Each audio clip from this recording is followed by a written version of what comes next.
Toiling away in his dimly lit home, Frank meandered among the many glass encasements which held his dearest company. Fish. All kinds of fish. Swimming around in the numerous tanks which inhabited the main room of his house. In the middle of this room was one very large tank, which took up the majority of the floor space. Tropical fish and coral of all colors fluttered peacefully throughout the water and existed harmoniously inside their beautiful little world. This massive tank and everything in it was Frank's prized possession, and the calmness he received from it was greater than anything else. You see, Frank did not receive comfort from friendships and relationships with other people. He was something of a loner, but that suited him just fine. People were draining, but fish were not. They did not ask for anything. They did not complain. They did not argue. They were the perfect companions. In the darkness of night, Frank turned off all the lights in his house and stood in the main room. He let the fluorescent corals in the tanks flood his home with light. A psychedelic display of seemingly cosmic energy that made Frank feel like he was on another planet and totally at peace. As he looked into the center of the enormous fish tank, he noticed a piece of coral that was unlike the others. The color of this rock was somewhat dull in nature, still vibrant, but almost as if its true color was trapped inside and begging to come out. Frank reached in and pulled this small rock off the larger one it was attached to. About the size of a golf ball, he held it between his thumb and index finger.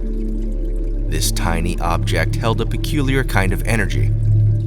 It emitted a strange sensation to Frank as he held it, like it was vibrating at a very low frequency. Frank was beyond curious to know why this rock was so odd. He sensed that there was something inside, so he filled up a bowl of water, dropped the rock in it, and carried the bowl to his garage. Frank brushed the cobwebs off his toolbox and took out a ball-peen hammer. He removed the rock from its bowl and placed it on the counter. The rock did not move. Grounded in place, it stood there, unaffected by the hammer's impact. Frank then placed the rock between the vice clamp at the end of the counter and tightened the lever. With a rigid hacksaw, he began stroking away at it, slashing and slicing in attempts to divide the dense little stone. Frank's mind began racing with excitement at the prospect of what might be inside. Rare gemstones, or perhaps precious metals of some kind. He hacked the saw blade faster, back and forth, harder against the rock, until a split in the exterior, exposing whatever was inside. An ominous red glow shone from this lone crack, and Frank removed the hacksaw to get a better look. From this small opening creeped out tiny gelatinous appendages. An animal, or some other type of living thing, began making its way out. Shocked and in awe, Frank acted quickly by placing the bowl of water under the vice clamp, just in time to catch the odd little creature as it escaped the stone containing it. Baffled by what he just witnessed, Frank stayed in the darkness of his garage and admired the beautiful glow of his unexpected guest. Shapeless and unbound by any true physical form, it morphed slowly in the bowl and explored its newfound freedom. Delighted with this strange finding, Frank yearned to see it engage with a larger habitat. He brought the bowl back into his main room and poured the creature into his massive fish tank. Immediately, all the fish inside began acting strangely, swimming back and forth in sporadic movements, as if looking for somewhere to flee. The red gelatinous creature floated slowly to the bottom of the tank, where it touched the floor and creeped calmly under the nearest rock. The fish inside the tank started to calm down, but stayed closely to the tank's edges and swam cautiously around the sides. Frank went to sleep that night full of wonder and excitement toward the unique creature he had discovered and unbound in his aquarium. He could hardly sleep in anticipation of researching the weird thing's origins and learning about what it really was. Morning came in no time, and Frank went straight to the aquarium. With his nose pressed against the glass, he peered closely at the rock which sheltered the little red organism. He could see its friendly-looking appendages fluttering slowly around the bottom of the rock and gently moving against the multicolored pebbles which covered the floor of the tank. He quickly relocated to the computer and began typing its description into the internet search engine. Tiny red, jelly-like sea creature. Some images came up, but nothing resembling the creature sitting at the bottom of Frank's aquarium. Little red jellyfish. Again, some jellyfish were red. Some were small. Some were both. But nothing looked like what Frank cut out of that rock the day before.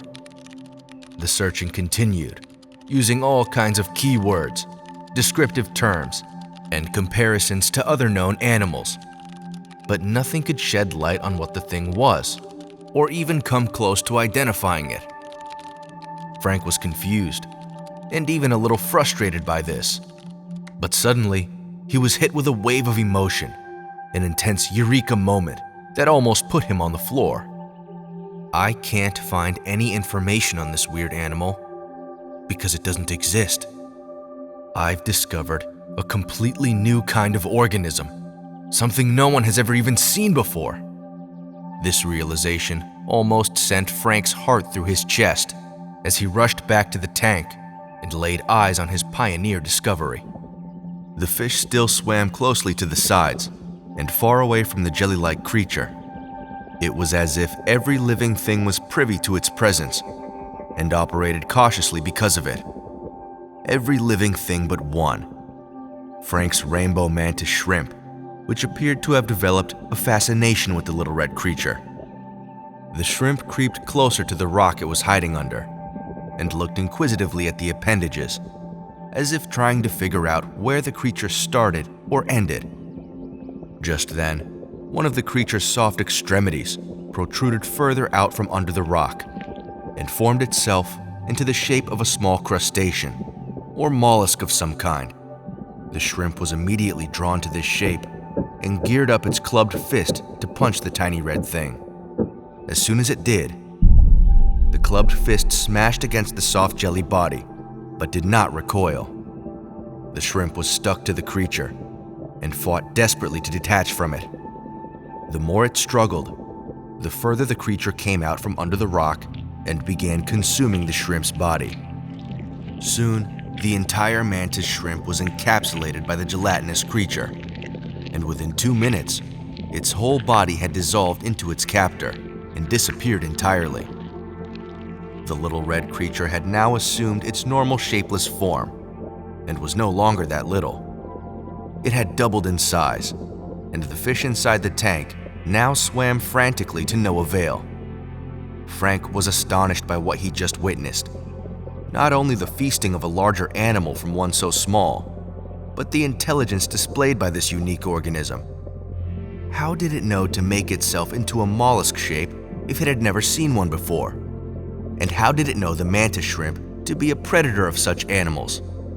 Completely exhilarated by this event and fascinated by the creature, Frank paced anxiously around the room. He had something truly remarkable on his hands, something that required serious attention and was possibly out of his depths to deal with. His first thought was to call some kind of authority in marine biology. Yes, trained and educated professionals who could research this thing and learn a great deal from it. But no, if he did that, they would just take it away, keep it in a lab somewhere, and hidden from everyone. Who knows if it would ever be seen again? Who knows if Frank would get the credit he deserved for making this remarkable discovery? He had to keep it. He had to study it himself to understand what it truly was before presenting it to the world. Over the next few days, he observed the creature and took notes. Ever since eating the mantis shrimp, it made efforts to feed regularly. It started by crawling over and consuming anemones, along with other pieces of living coral. It did this and increased in size. The organism was now as big as a fist and becoming more adventurous with its movement.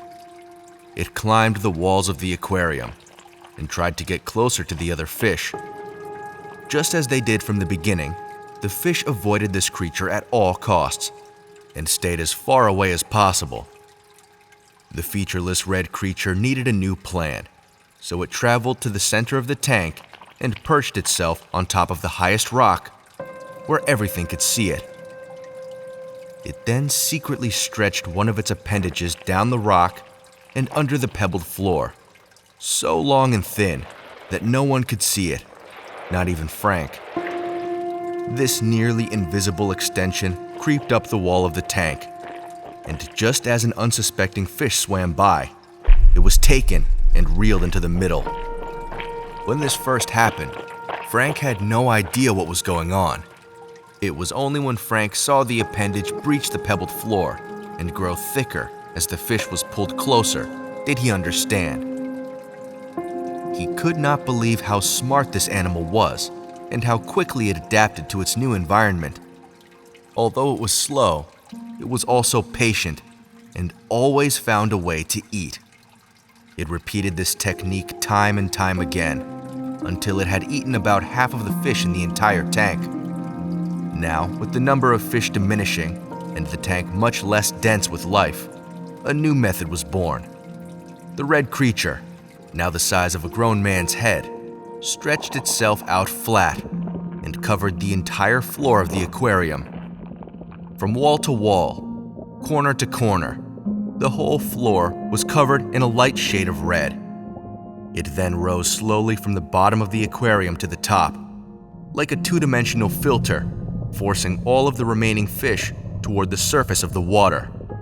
As this was happening, the fish panicked as if they knew exactly what was going on. The sides of the creature folded inwards, trapping the remaining fish in a bowl-shaped basin, before closing in on itself and engulfing them inside. Frank noticed that the fish did what all the other animals eaten by this thing before them did. They gave up. After initially panicking and trying everything to escape the situation, they simultaneously stopped and let their ill-fated demise take place.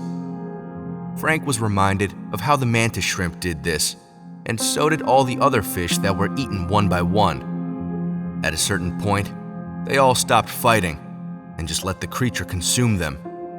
Maybe it was the effects of a powerful neurotoxin administered by the animal, but Frank held a lingering concern that it might be something else. Now larger than a basketball, the big red organism sat still in the center of the tank. Frank could not believe just how much it had grown in only 3 days. Although it had eaten every living thing in the aquarium, he knew it still wanted to eat more. At the supermarket, Frank decided to get a range of foods for it to try, and perhaps experiment if there was anything it did not like to eat. At the store, he bought all kinds of fruit and vegetables, meats and cheeses, and even processed foods like canned goods and hot dogs. When he arrived home, the big red blob sat still in the middle of the tank. Frank started by dropping a carrot in the water. The large, shapeless organism meandered over to the carrot and slowly absorbed it, making it disappear as if it was never there. Next, he dropped a head of cabbage, and then a whole pineapple. With the same result, the organism consumed the produce, leaving nothing behind. Frank looked closely at the creature's gelatinous body and wondered where the food had gone. With the organic mass being somewhat transparent in nature, he thought he might see the more recently eaten objects floating around inside. But no, nothing. It was as if the things eaten by this animal simply became part of it. Frank could not understand, but wanted to feed it more. He dropped in chicken thighs, steak, blue cheese, spam, dog food, and even chocolate. There wasn't anything the big red mass wouldn't eat, and it now had ballooned to the size of a large beach ball. with the top of its amorphous body now sticking out of the water. Frank couldn't believe what this thing was actually capable of. Sitting there, bobbing up and down ever so slightly, he couldn't shake the feeling that it was looking right at him, peering directly into him. Frank took a step backward, and the massive blob began growing into a pillar that made its way upward. With water splashing out from the tank, the pillar reached the ceiling and grew long, thin extensions, which creeped along the top of the room and outward toward its edges. Terror set in, as Frank had no idea what was happening and only knew that he had to get out. He bolted backwards to exit from the open door behind him, but just as he did, one of the creature's long appendages shot forward and slammed it shut from the ceiling. The other appendages did the same to the open windows, leaving Frank trapped in there with it and no possible escape. Real panic presented itself as Frank pulled on the door as hard as he could, with no success. His only chance was one of the windows, so he picked up a can of beans and threw it at the nearest one, shattering the glass instantly. As he made a break for the only exit, Frank felt something yank his ankle, sending him to the floor. One of the appendages had made its way down there and wrapped itself around his leg tightly. Looking up, Frank saw the pillar morphing a new protrusion out toward him, reaching slowly and without concern. Frank stuck his hand out to stop it, but only to watch the gelatinous outgrowth stick to his palm and engulf his fingers. Screaming in horror, Frank ripped his arm away repeatedly, but this had no effect, as the thick, mucousy extension made its way up Frank's forearm. In the thick of his frantic tantrum, Frank lost the sensation of his fingers, and soon his entire hand. He looked at the creature engulfing his arm, as it was now well past his elbow, but was unable to determine where his body ended and where the creature's began. He stopped fighting and looked at the giant pillar, not as a separate organism consuming him, but as an extension of himself growing stronger. Visions filled his mind of the creature's past, but in the form of his own memories. From the dawn of time, leading into the conception of life on Earth, existence was to consume. Some organisms consumed more than others, therefore becoming stronger, smarter, better. When consumption is not limited, existence is a feast, enjoyed by some and feared by the rest. But the ocean, mother of all life on Earth, had an intelligence and intuition matched by none. She need not consume anything on Earth, because she was everything on Earth. She recognized the insatiable appetite of some, and the feast to be had from it. So in an act of kindness, she locked away the feasters in her vast waters, and allowed life to flourish on her beautiful planet. For eons they lie in wait, patiently anticipating the day they could be free and feast once again. Well, that day was today, as the feaster wrapped itself around Frank whole, and Frank, the man, the being, the idea, was lost completely to it. Now a human-sized mass of jelly, the pillar stemming from the aquarium made itself into a snake-like figure and creeped slowly through the door. From the door, it extended down the hallway and into the bathroom, where it immediately found sanctuary in the water of the toilet. The tail end of the creature made its way out of the aquarium tank and followed its preceding counterpart's path, before the entire thing disappeared down the toilet bowl with ease. Although unsure where this impromptu path would lead, the creature did know one thing: the feast would continue.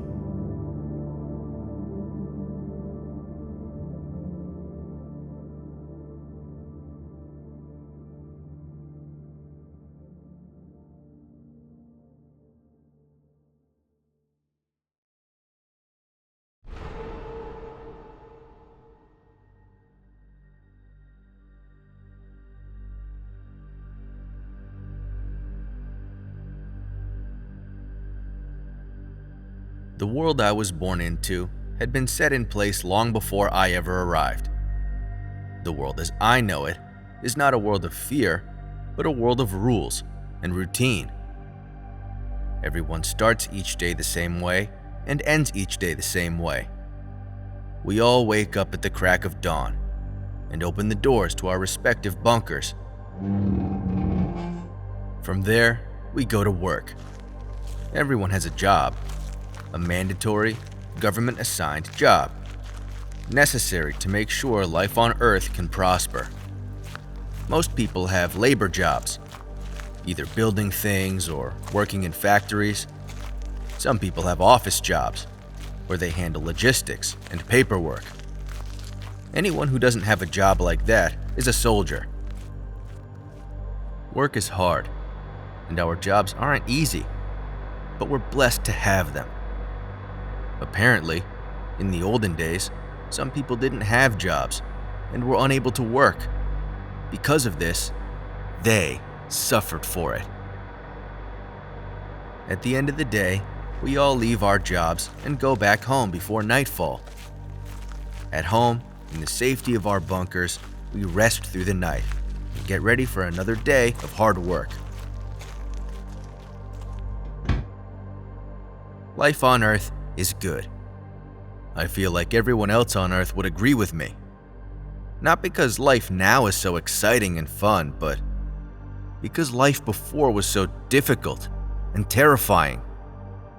I remember as a kid in school, they taught us about the old world and life on this planet. Back then, people were allowed to do anything they wanted. If they wanted to do something, they could just do it. They could eat what they wanted, say what they wanted, go where they wanted. And depending on where people lived, they had different rules and governing bodies. All of these places had their own names. They were called countries. I find the past to be very interesting because it's so different to how things are now. The only problem with it was that because people could do whatever they wanted, they did lots of bad things too. Some people went out and killed other people for no reason. They also got themselves addicted to stuff called drugs and alcohol because there was no one there to stop them. They died all the time, either because they got sick, or there was no food, or someone else wanted them dead. We saw all kinds of images and videos of the old world. Everything was so dirty and broken, including the people. Many of them didn't have homes, so they just lived on the street. The world isn't like that anymore. Things are much better now. Today, everything is totally stable. The population is under control. Everyone has food, a job, and a home. All thanks to the UGF. The United Global Front is our present world's governing body. They created the system we live in, the system that feeds and houses everyone, the system that keeps us all alive and safe. The entire world lives under the UGF guidelines. That's why there are no more countries, no more wars. In accordance with these guidelines, we all wake up as the sun rises, go to work for the duration of the day, and are escorted back to our bunkers before nightfall. It is forbidden to be outside in the darkness. Under no circumstances should anyone do this. There is a good reason why no one goes out at night, and we should stay locked away in our bunkers until the sun comes up. It's because many, many years ago, in the olden days, there was a significant event which altered life on Earth completely. Winged beasts began appearing in populated areas all over the world. These were not ordinary animals, but violent, murderous creatures which aimed to kill anything that lived or breathed in their presence. They circled the skies at night and looked below for helpless targets to kill, senselessly, as if for sport and nothing else. They became known as ground watchers and implemented absolute havoc upon the human and animal populations. Those without homes were the first to go. With no shelter or protection from the ground watchers, they were slaughtered mercilessly within days. Next, those with homes tried their best to fortify them and keep the ground watchers out. However, this rarely ever worked, as the beasts eventually made their way inside each home and murdered all inhabitants. Only the smart few who took it upon themselves to burrow under the ground and live beneath the surface survived. Word spread in the light of day that this was the only way to live, but by then, significant damage had been done. Over 50% of the world's population had been massacred by these creatures, and there were virtually no animals living in the wild, with the exception of subterranean animals like moles and earthworms. Human efforts to combat the ground watchers were useless. They were too elusive to kill or capture. Their predatory prowess made them uneven opponents for us simple humans. So with that, we receded into the earth and evaded darkness for years. Even in the safety of daylight, humanity struggled. Food shortages and lack of resources caused many to die of what would be considered natural causes. At a point, it seemed that the entire human race would go extinct. But then, the UGF came and saved us all. Together, they united the remaining few people on this planet into a global society and economy. They constructed adequate underground housing to shelter people properly. They gave jobs to everyone so that collectively we could produce enough food, medicine, and resources to keep everyone healthy. They also implemented strict rules, like the darkness curfew, to keep us all safe. Safe from the ground watchers and safe from ourselves. Those who committed to the UGF lived and prospered. Those who did not died slowly and painfully. Generation after generation under UGF guidance has brought the population to what it is now, and I think it's safe to say that life on Earth is better than ever before. We all have the United Global Front to thank for that, and we are forever grateful.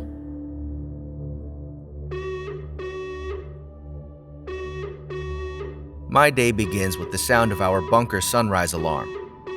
My mother and I get ready and leave home for work within the allotted 30-minute commute time we get for our jobs.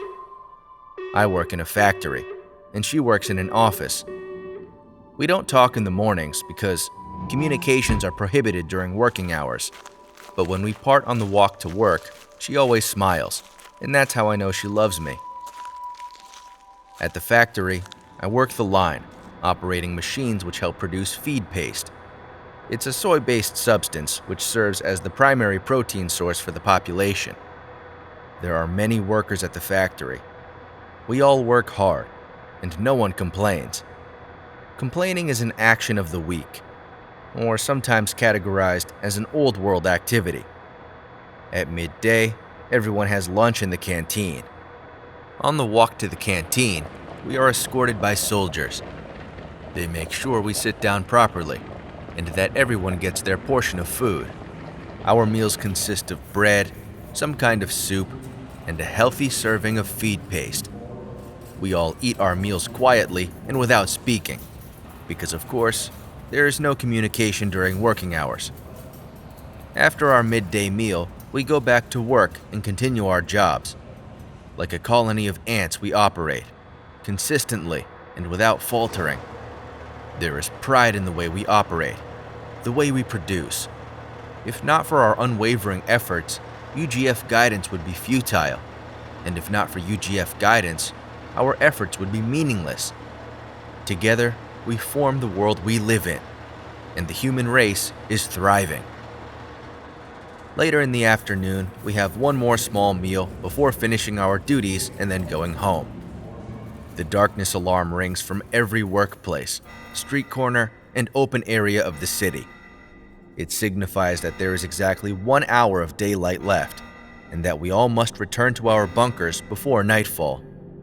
The guards escort us in small groups back to our respective neighborhoods, and make sure we are back inside our homes before dark. At home, my mother and I talk. We discuss the happenings of the day. We usually go over the same things every night: our daily output, the rate of production at our workplaces. When we talk, I feel like a heaviness is lifted from my chest. I look my mother in the eyes and I see someone who truly cares for me. I know we are all supposed to care for each other equally as human beings, comrades under the united global front. But with family, it's different. Family is somehow more important. Our names have meanings. They indicate when we were born. My name begins with H, Harrison, the 8th letter, so I was born in August. My name also has 8 letters, so if you subtract 8 from 12, that gives you 4, which means I was born in the 4th decade of this century, and the double R's indicate I was born in the second half of that decade. Just by knowing my name, you can roughly tell my age and birthday. I will be 25 very soon. My mother's name is Clarabelle. I think it's a beautiful name. After resting a bit in the evening, we eat our UGF-mandated dinner portions and go to sleep. We wake up in the morning to the sound of the sunrise alarm and do it all again. One day at work, I noticed something peculiar. The day started off as usual. Nothing out of the ordinary on the line. But at the midday meal, I saw someone I recognized. I think his name was Addison. He was one of the first people I worked alongside when I started at the plant about 5 years ago. He was a friendly person.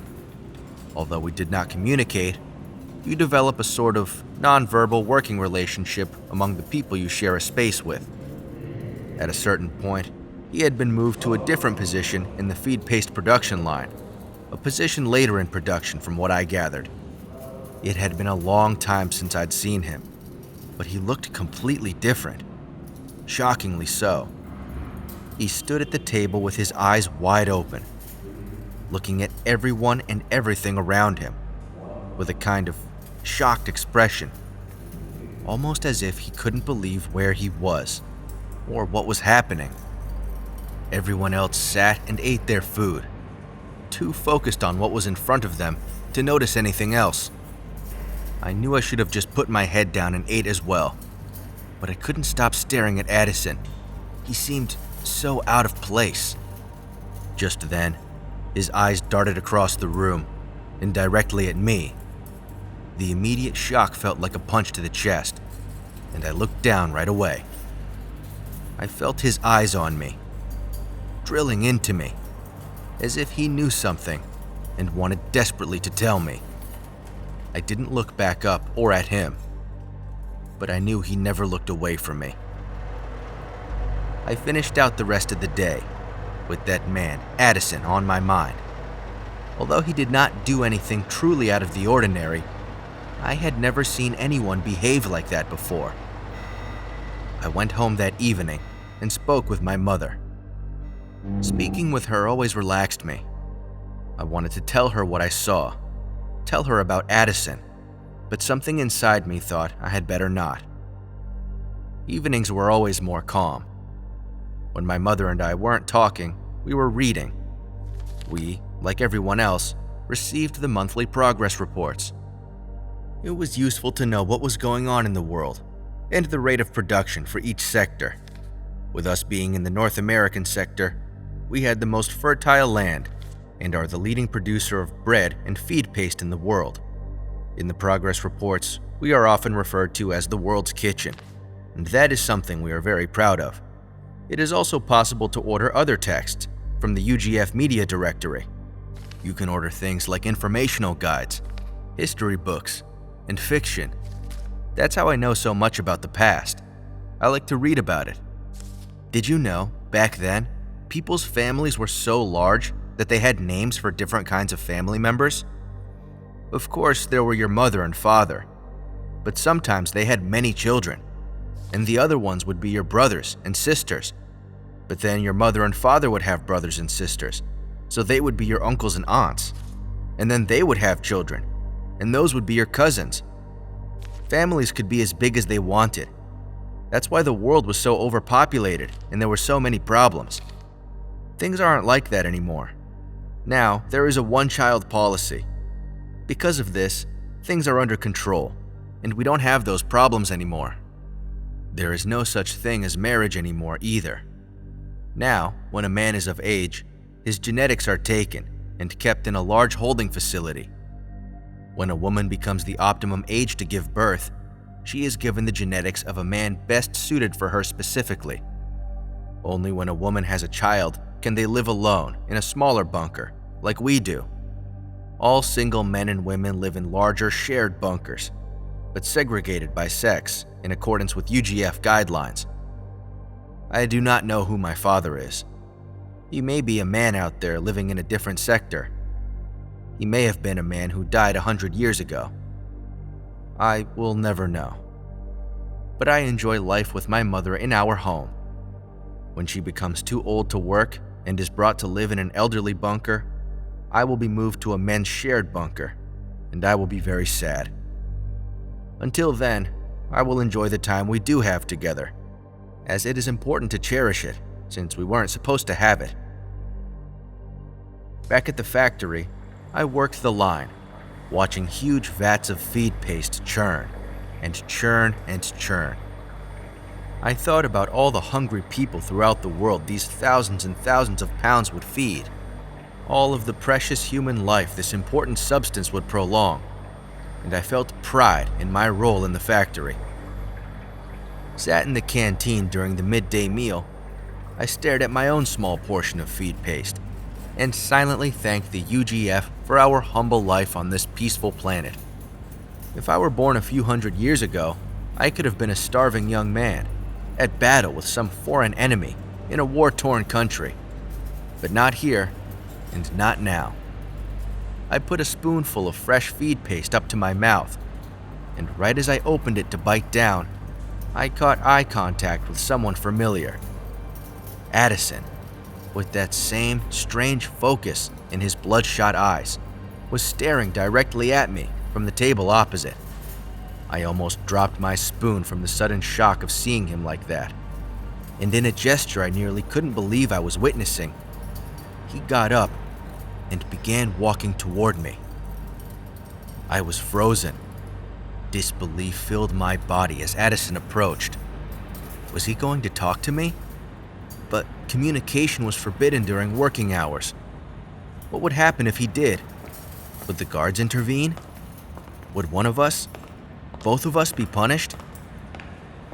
Addison walked past me, and relief washed over in one giant wave. I could feel the draft of his passing, in the form of a cool sensation, on my sweaty forehead. I looked down and noticed a small piece of folded paper next to my meal tray that wasn't there before. I opened it and it read, "Only eat the bread and soup." Confusion now took over as I tried to decipher this cryptic, yet straightforward message. Why would Addison tell me to do this? What was the point? Then I remembered the intense look of skepticism on his face the day before. How it frightened, yet intrigued me. The way I wanted to ignore him, but couldn't look away. I abruptly understood that he knew something I didn't. He knew something, and he was trying to tell me. I went ahead and followed the instructions. I ate the bread, drank the soup, and left the feed paste. Upon returning to the line, I did not feel good. Not only was I hungry, I was extremely sluggish and tired.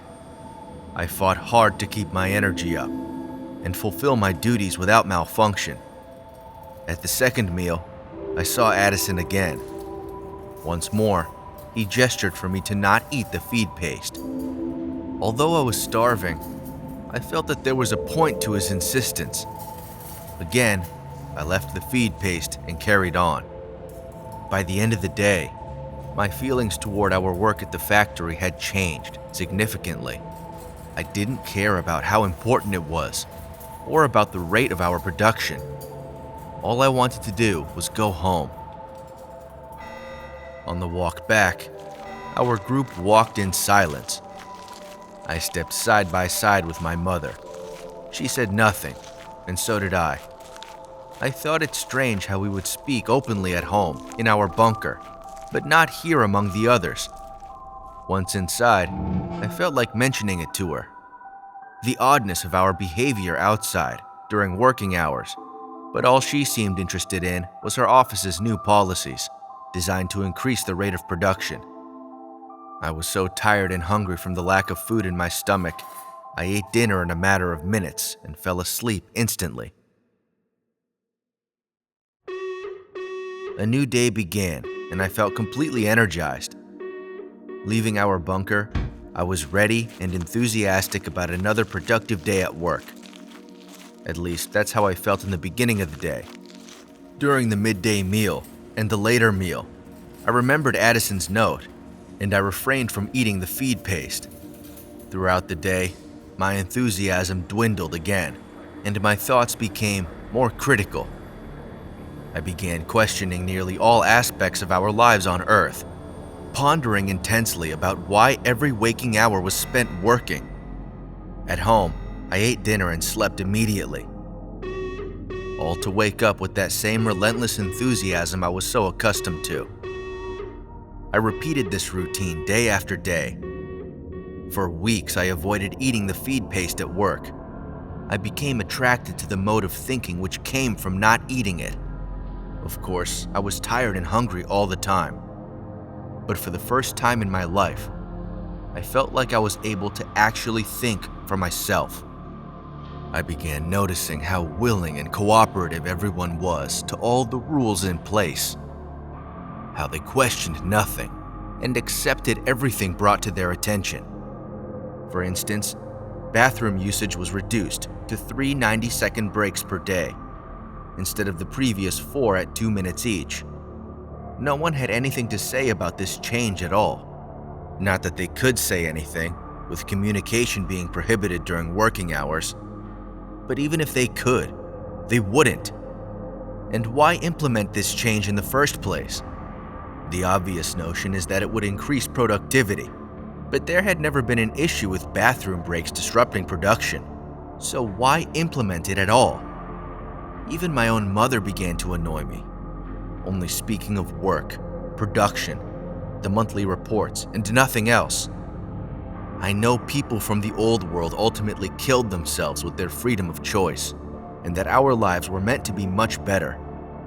But looking around at our collective passion to work non-stop, hide from the darkness, and produce to no avail didn't make any sense. Surely there must be more to life than this. This can't be it. My eyes now jolted around the canteen from left to right, person to person, just like Addison's did. I now understood his skepticism and paranoia. He witnessed just how wrong everything in our society was, and I was now witnessing it as well. At that moment, our eyes locked from across the canteen. He gestured with his expression to go to the bathroom.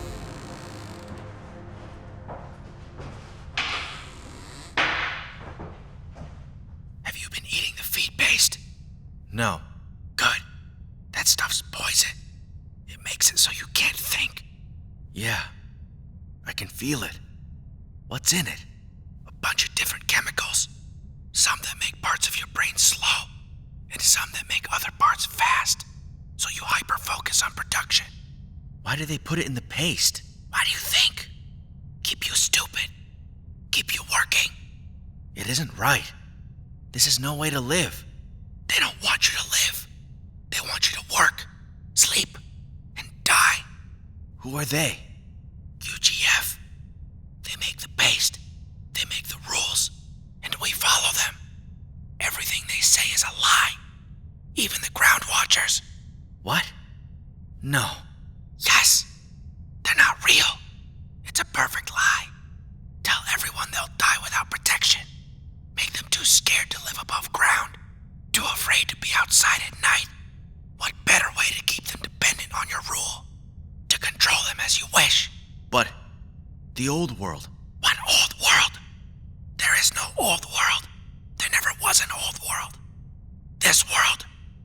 only world.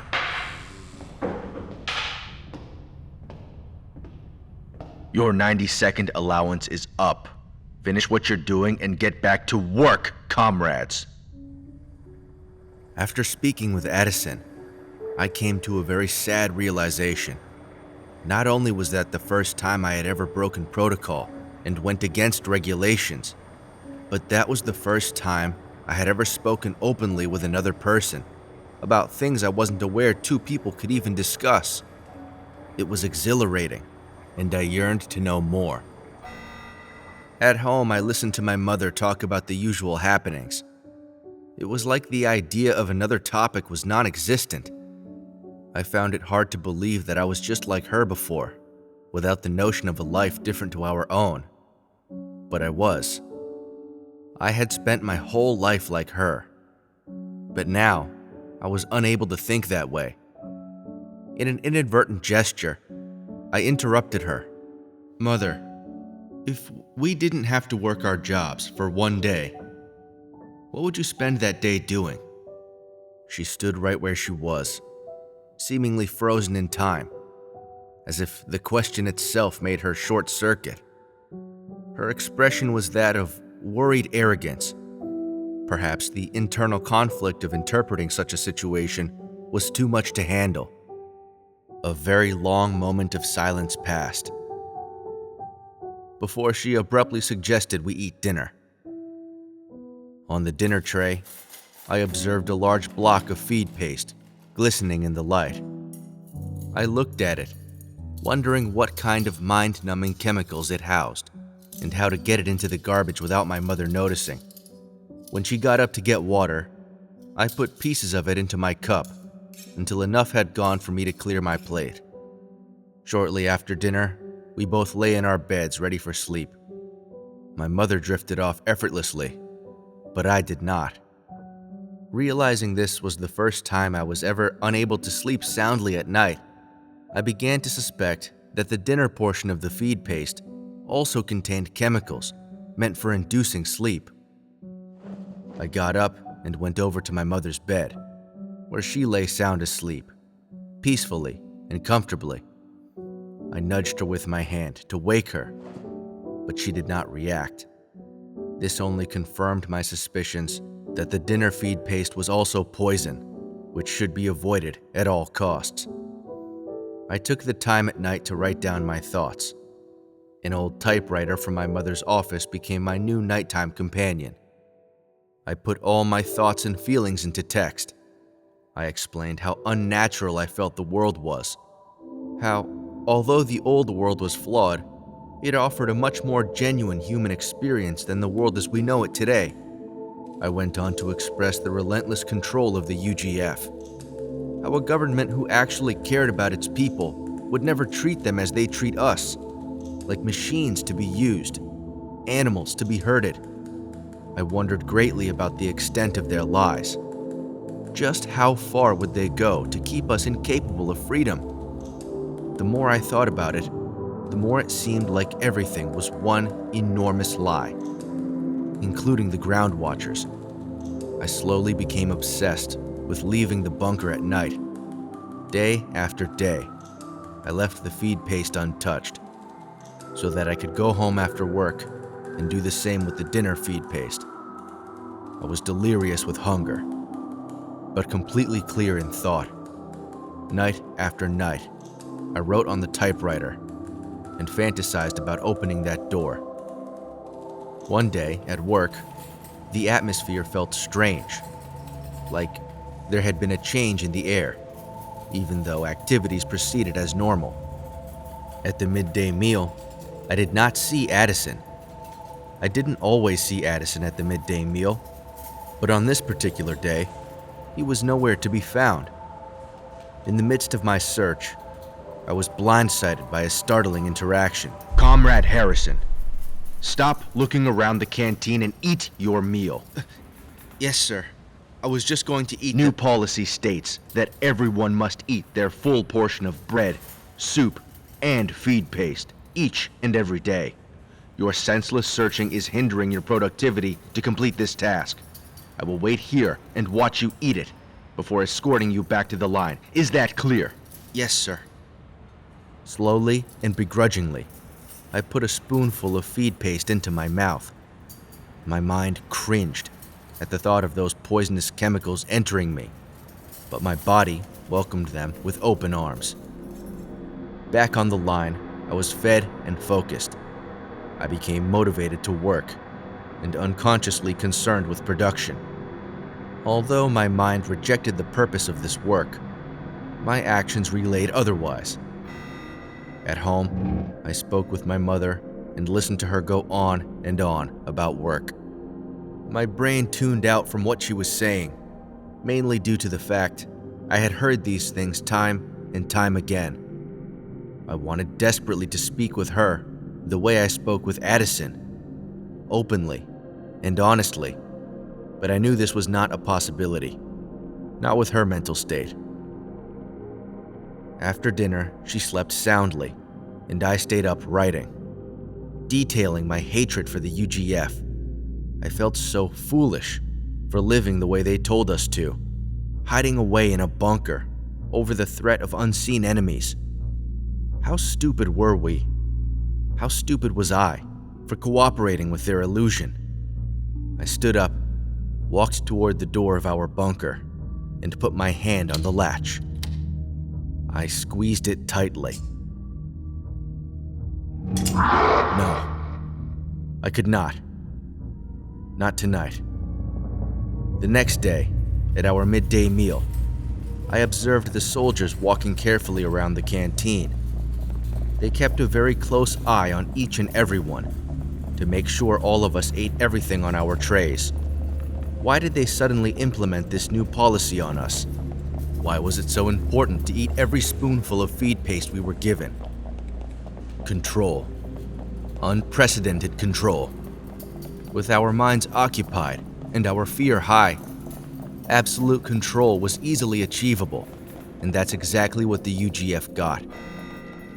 At home, I spent yet another evening listening to my mother, speaking again about all the things I no longer had interest for. In a moment of clarity, I interrupted her, solely to tell her something which was long overdue. "I love you," I said. She paused, and with a slightly puzzled look, she smiled, and then she said, "Let's eat dinner." Once more, I did not eat the feed paste. She slept, and I lay awake. What was I waiting for? The only thing I had to look forward to was yet another day at work. That's all I had. Work, bunker, death. This was not the way people were meant to live. What was I waiting for? This was not the way people were meant to live. I got up from my bed, put on my shoes, and walked to the door. Again, I gripped the latch tightly. But this time, I opened it. Cool, dark silence was the only thing that the world had to offer. For the first time in my life, I witnessed the night, and it was shockingly peaceful. I took my first step out of the bunker, and something deep inside me told me I'd be okay. The smooth night air brushed gently across my skin as I walked out into this alien version of the world I thought I knew. I ventured toward the city, where the empty streets invited me to roam. There were no people, no soldiers, no alarms, no influences. It was just me, and my unhindered freedom to do as I pleased. I walked past my factory to find the doors closed and no signs of life. I walked past my mother's office building to see row after row of pitch-black windows going up further than I could count. I now knew that they lied blatantly to us out of fear from what we might do with our freedom, what we would do with our freedom. The ever-present fear from an all-powerful ruling body that the people under it would not serve it, and the power it yielded would dissolve from the freedom to choose. That's why they lied to us. And that's why we lived like this. I suddenly felt a violent sickness in the pit of my stomach, as the thought of the life we could be living entered my head.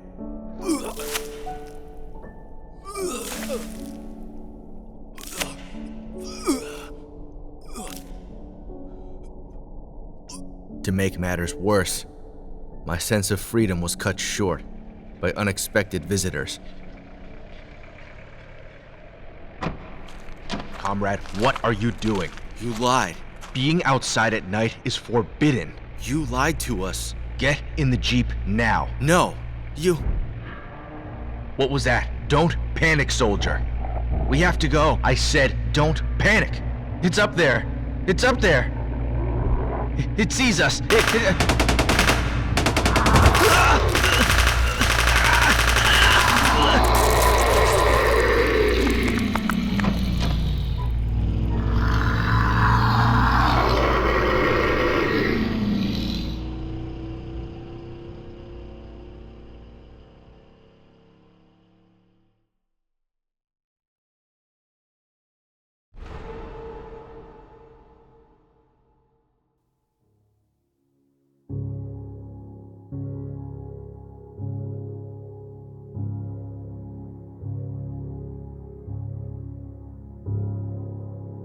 Being a military scientist means having integrity.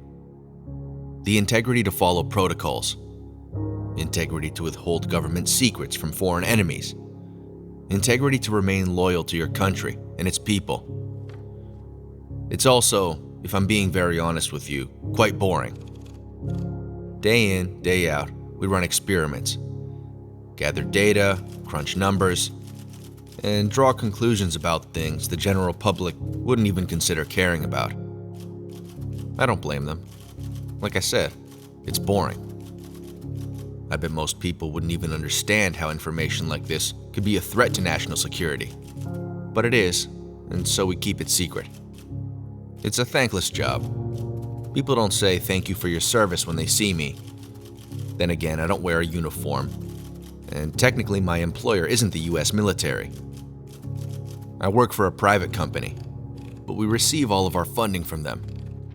Because all of our money comes from the military, so do the protocols, the loyalty, the integrity. But I've always been proud to do this work, protect our people, and serve my country. If I can even call it that anymore. It all started a few years ago. You see, our lab is a physics lab. We work with different substances, mostly radioactive, and test how they interact with each other or changes in the environment. The reason these kinds of things are important to the military is because they need to know what to expect from potential weapons used by enemies and how to prepare for sending people into contaminated zones. In my career, I've made some pretty interesting findings. Maybe not interesting to you, but when you devote your professional life to the world of science, these things are interesting enough. Thorium, more importantly, Th-232, rolled through the front door in July 1978. Not an obscure substance by any stretch, but the 232 version was quite rare. This isotope was chosen because of its strange qualities and potential to produce nuclear fuel. Everything was normal at first. It reacted the way you would expect to other materials and had a natural radioactive decay rate. We needed to image this process in order to gather data and record the statistics, so we did what we always did and shot gamma rays at it. Oddly enough, no image appeared, so we tried X-rays. Again, no image. Then we tried neutrons, alpha particles, beta particles, even micro and infrared waves. But again, nothing. This was already strange enough. But then we tried terahertz waves, and things got really weird. When we shoot particles and rays at a substance, we usually leave the accelerator on for about 20 minutes to continuously shoot at the sample and slowly map an image. But about 5 minutes into shooting terahertz at the TH232 sample, something started to happen. At the far end of the accelerator, where the waves met the sample, the area around it seemed to bend. It wasn't like the light around the area bended, but the area itself was warping. The steel pillar behind the accelerator started bending like some kind of optical illusion. But clearly it wasn't just an illusion. I saw it. We all saw it. And it was frightening. We shut the machine off right away and watched the pillar and everything else snap back into place. We just stood there, baffled by what we witnessed. We were all afraid of what it was, but way too curious to not turn the machine back on again. 5 minutes went by, and it started to happen. The pillar slowly curved, and we watched intently. The perimeter of this warped space pushed outward, forming a kind of bubble. Everything inside the bubble looked as it was before, but slightly different. I'm not sure how to explain how, but it just was. We left it on and stared into it for several minutes before turning the accelerator off. Again, the warped space disappeared and everything went back to normal. We brought this to the head of our lab's attention, and when he saw it, he was just as stunned as we were. The only glaring issue with this whole situation, besides not knowing what the hell was going on, was the fact that there wasn't any quantifiable information. We knew the only way to explore this further was to show the people funding our whole operation. So the next week, a military official came in. We've had representatives and officials come in before, but nothing like this guy. He was top brass. From head to toe, he was covered in medals and insignias. You could tell by the way he walked around that he could shut this whole place down with one call. When we led him into the accelerator room, he stood there, looking at it, stoically and unimpressed. We turned on the machine, and the warped space presented itself just as it did before. The official's mouth slowly opened, and he gazed at the affected area with shock and awe. After a couple minutes, we shut the accelerator off. He just turned to our lab head and said, "What in God's name was that?" "We really don't know, sir. But if we want to find out, we're going to need your approval and funding." The official's exterior hardened as he firmly nodded his head and turned to walk out the door.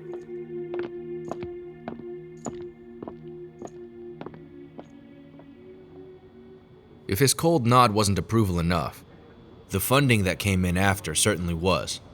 It was more money than we had ever received at a given time. So much more that it naturally raised questions.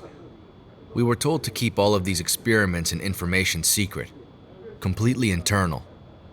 And I was told, in uncharacteristic fashion by our lab head, that this money wasn't coming from the usual science and research department. This money was coming from the weapons department, which involved different implications and expectations. When other departments give out money, it's usually quite limited, so they just hope for the best.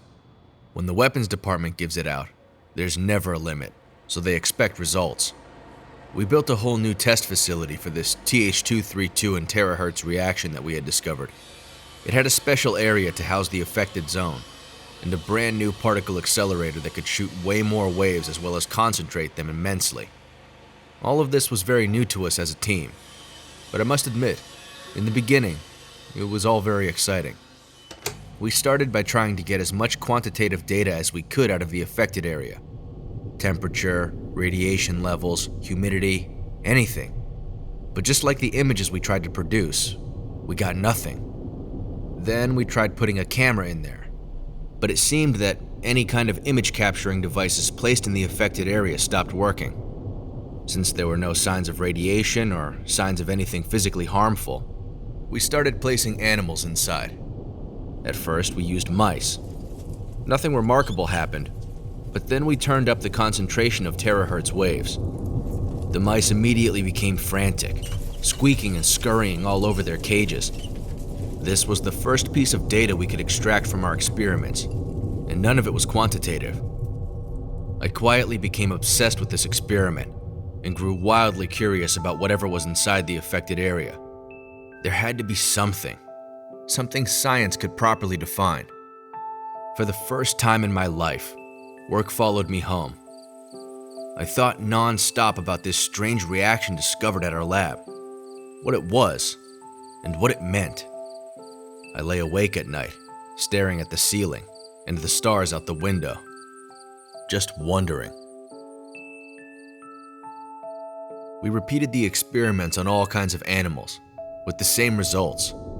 Sharper and fiercer reactions to a higher concentration of terahertz waves.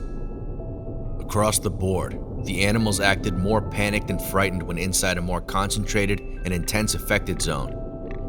There was no way to measure what they were feeling, but when we tried the experiment on a group of pigs, a notoriously intelligent animal, I noticed them looking up, eyes darting left and right, as if they were all witnessing the same thing. In that moment, my mind shifted from what they were feeling to what they were seeing. They had to be seeing something we weren't. But what? It became clear that we had to start sending people in there. So we opened up a study for willing volunteers and offered financial compensation. The study was advertised as a psychology experiment and came with a confidentiality clause. Soon enough, we had a reasonable pool of prepared volunteers. We had to choose wisely, though. Because our experiments were confidential, we didn't want anyone involved to know what it was for. And in the event that somebody did want to spill the beans, we didn't want them to be the most credible. We also didn't want them to be shocked by the affected area forming around them, so what we decided to do was to blindfold them first, escort them into the room, form the affected zone, and then ask questions. The first participant showed up, a man in his 30s.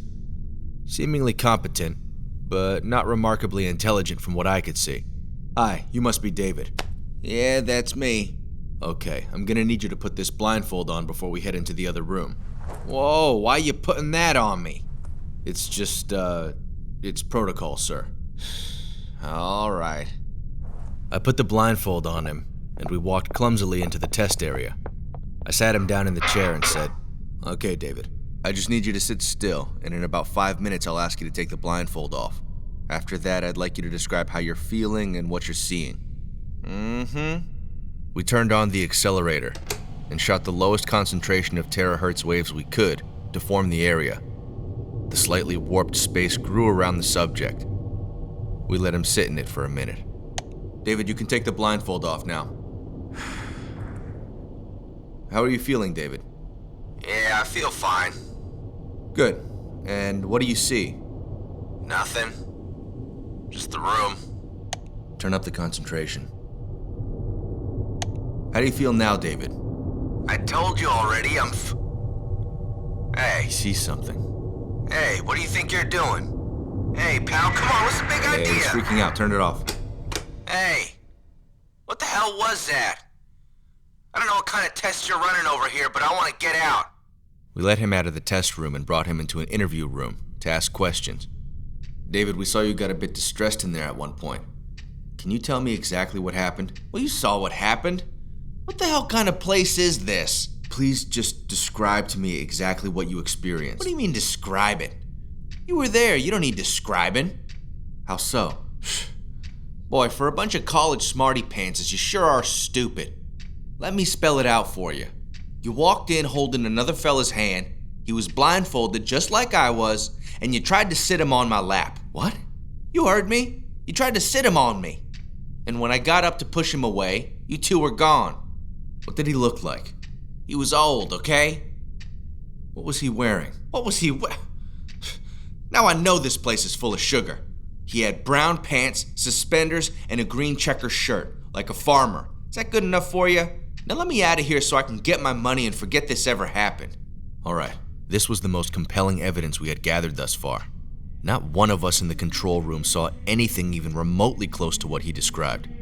And by the conviction of his testimony, I was convinced that he really believed what he saw. I went home that night, totally fascinated about the events earlier that day. In what way was the affected area interacting with his mind and his body? And in what reality was the thing he witnessed even based? The answers to these questions would be presented to me the next day at work, as the experiment continued. I came in and prepared the test room for the next participant we had coming in.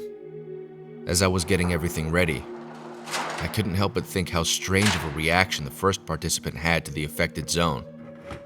I worried slightly for the next person coming in, because I knew the lab had plans to concentrate the terahertz waves even more this time.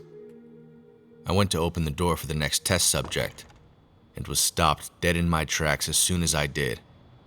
Standing there was a man I had never seen before, but the moment I looked at him, I knew exactly who he was. Just how he described, like a farmer. Right this way, Robert. All right. I guided him into the test room and sat him in the chair. Then we turned on the accelerator and let the area form. All right, Robert, can you take the blindfold off for me now? He took it off and looked around the room. Now, could you please tell me what you see, Robert? Not much. Just 4 walls, a door, and a window. Our lab head sat at the head of the control room, with his hands on the accelerator. He slowly turned it up, increasing the concentration of terahertz waves being shot at the TH-232. The participant sat wide-eyed in the chair, eyes staring dead ahead. What do you see, Robert? He sat there and said nothing, eyes growing wider by the second. I heard the accelerator ramping up. He's unresponsive, sir. More and more terahertz being pumped through the machine. Sir? Sir! Sir, stop! It's too much for him! The accelerator shut off, and the warped zone disappeared. In its place was a trembling old man, petrified, looking like he was on the verge of having a heart attack. 2 staff members went in and took him out to another room to settle down. I wanted desperately to speak with him and ask him about what he saw, but the staff said he needed medical attention and he wouldn't speak to anyone. He was kept under surveillance for a couple hours until he finally became responsive. When asked about what he experienced, he refused to talk about it and demanded to go home. Because he was technically a volunteer, we couldn't keep him, and that was it. I sat there in the control room after he left, after everyone left, just thinking about the situation. The overwhelming fear in his eyes, witnessing something beyond horrible, intrigued me. The head of our lab, increasing the wave concentration, suddenly made sense to me. He wanted to know, just like I did, what would happen if the limits were pushed. But just like the animals, our subject wouldn't talk. And now we were even more in the dark. I stood up to leave, but just as I did, something caught the corner of my eye. On the other side of the 2-way mirror, in the test room with the chair and the accelerator, was a figure. I thought my eyes were playing tricks on me, but when I turned to look, there it was. There he was. Unsure if what I was seeing was real, I looked closer, but I was not mistaken. Standing in the test room was a man, a Native American man. War paint decorated his face as he breathed heavily while remaining calm. A large gash ran across his chest, with blood slowly running down his abdomen. His hands too were covered in blood, soaked in it, dripping heavily onto the floor. He held a strong gaze toward the 2-way mirror and directly at me. It was like he couldn't see me, but he knew I was there. And at the same time, I could see him, but I couldn't believe he was there. He was, and we just stared. I don't know how much time passed by, but at a certain point, I blinked, and he was gone. At the time, none of it made any sense. I didn't understand how it could be true, but I also couldn't deny what I saw. I never mentioned it to anybody, not even after I entered the affected area myself. After that incident with the old man, the military implied a tight grip on our operations at the lab. I guess they were scared about how shook up he was, and thought another event like that could blow the cover off our experiment. From then on, heavy security measures were implemented at the lab. Key cards, passcodes, clearance levels, and shockingly enough, armed guards. Not only was security tight at the lab, but also outside the lab. I found myself being followed on several occasions.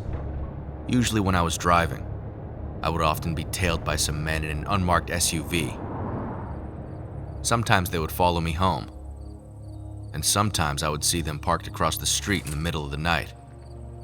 It bothered me that things had gotten so authoritarian, but not as much as not knowing what we were trying to study. The military had full control of the lab operations now. They postponed exposing any living subjects to the affected area, so basically all of our efforts were useless. After a while, I just couldn't stand it. What was the point? All of our tests and experiments yielded no data, nothing to measure, nothing to study, nothing to know. But I understood. The only way to learn something from it was to experience it. So I volunteered myself to enter the zone and document what I saw. The first time I went in, it felt almost magical. The affected area hadn't even formed yet, but when I sat there waiting, I felt as if this was the place I was always meant to be. The bubble formed, and at first, I saw nothing. Everything was the same. I was told to point up to increase the concentration of terahertz, and down to decrease it. So I pointed up, and suddenly the world came alive. I started seeing glimpses of people walking in and out of the room, almost like a videotape on fast forward, but with more energy and vibrance. I pointed up again, and the world took a completely new shape. I started seeing things that weren't even in the room. I saw places and people far away, doing things that either had been done before or would be done. It suddenly occurred to me that the affected zone wasn't a physical place to be measured or calculated. It was a rip in space and time that allowed a clear view into the past and future, all at once. The information and energy entering my mind all at once became overwhelming and too much to handle, so I quickly pointed down and gestured to turn the accelerator off. As soon as the machine stopped, I felt exhausted and out of breath. It was as if being in there took something out of me, but the fulfillment I got out of experiencing the affected area was well worth it. I told my colleagues everything I felt and saw, which only piqued interest in sending me back, not only by them, but for myself as well. I drove home that day, trailed by that black SUV. I peeked out the window to find it parked across the street, where it stayed all night. I was in deep now, but I didn't really care. All I could think about was getting back to the lab and seeing where else the zone could take me. I came in the next day with the intention of pushing further into the affected area. I sat in the chair, eagerly awaiting for the zone to form. As soon as I felt myself in it, I pointed up. Time and energy flowed through me as I shot through this cosmic anomaly. I saw people past and future, animals, plants, all life on Earth. I pointed up. I then saw all kinds of events taking place on this planet. Growth, famine, war, revolution, development, genocide, death and creation, all at once. So much so, it began taking a toll on my body. I pointed up.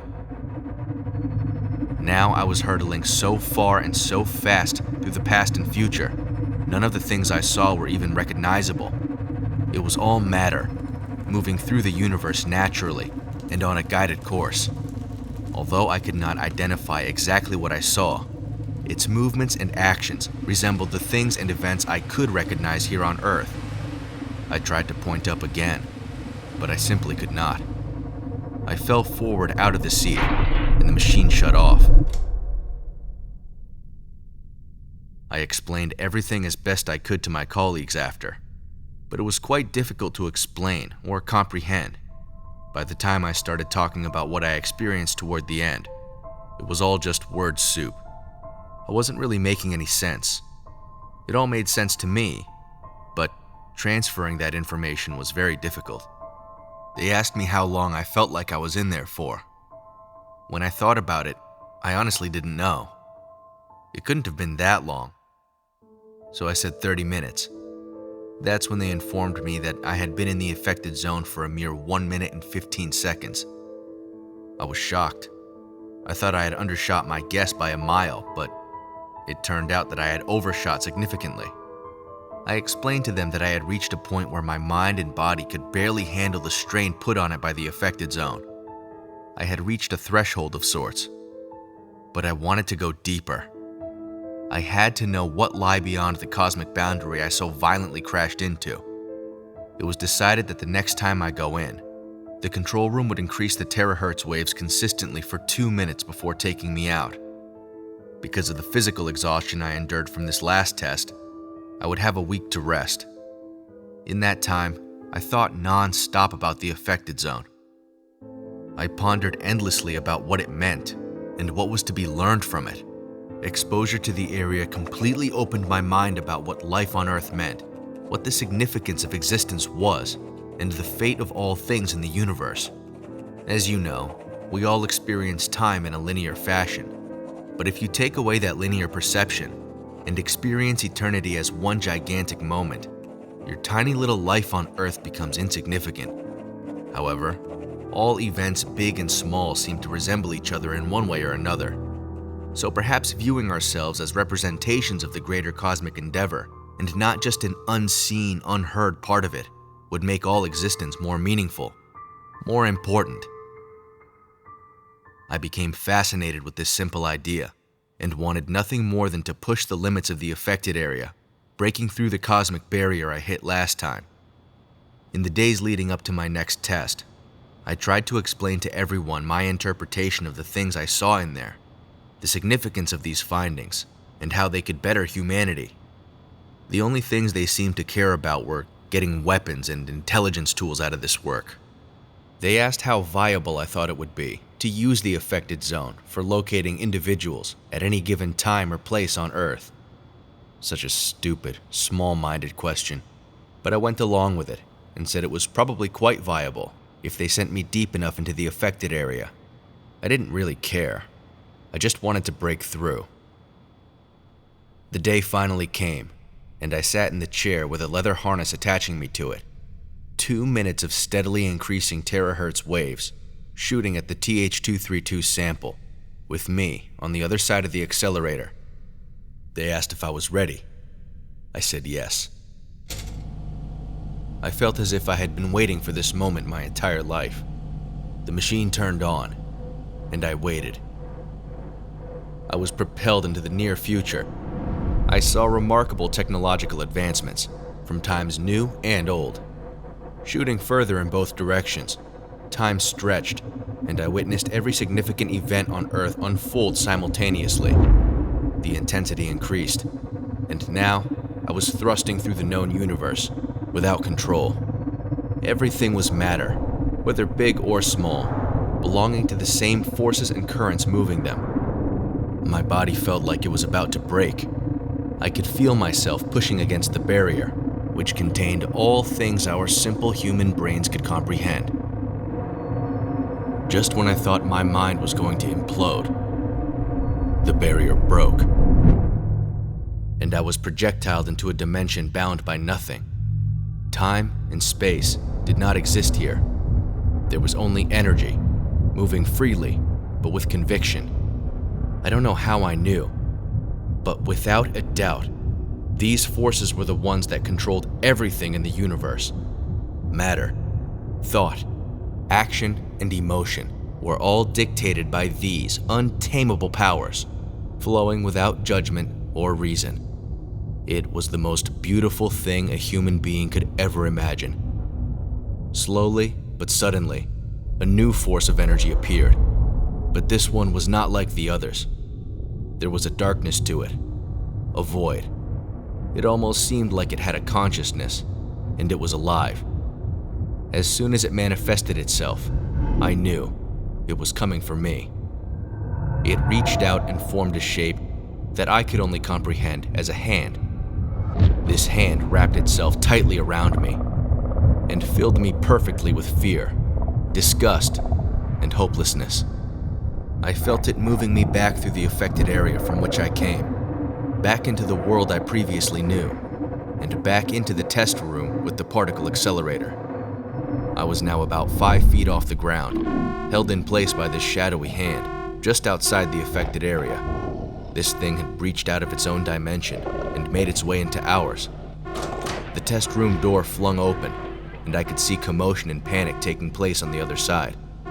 An armed guard ran through and began taking shots at the giant hand.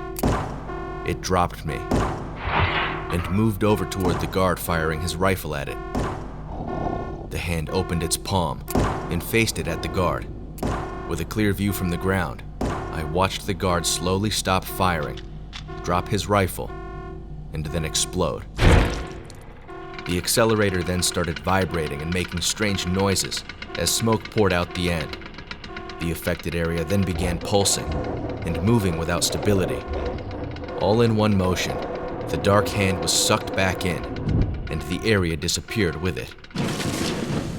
The room was now full of smoke and covered in blood as staff members rushed in to take me out and extinguish the flames.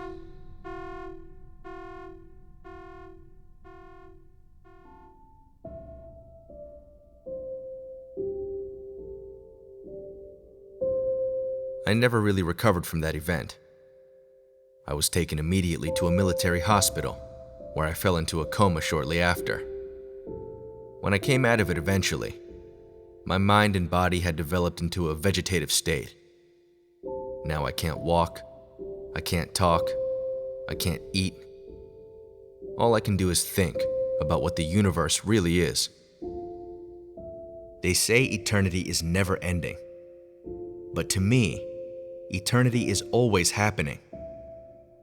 We think we exist on a timeline separate to all others, when in reality, all timelines and dimensions are happening at once, only separated by an atomic veil so thin and so fragile, the smallest rip can introduce chaos and destruction to your world, far beyond what you could ever imagine. If people knew the truth, calmness and order would cease to exist. But they don't, so the world continues as it does, as it always has, and it always will. But not for me, not since that day. Because for me, that was the day eternity ended.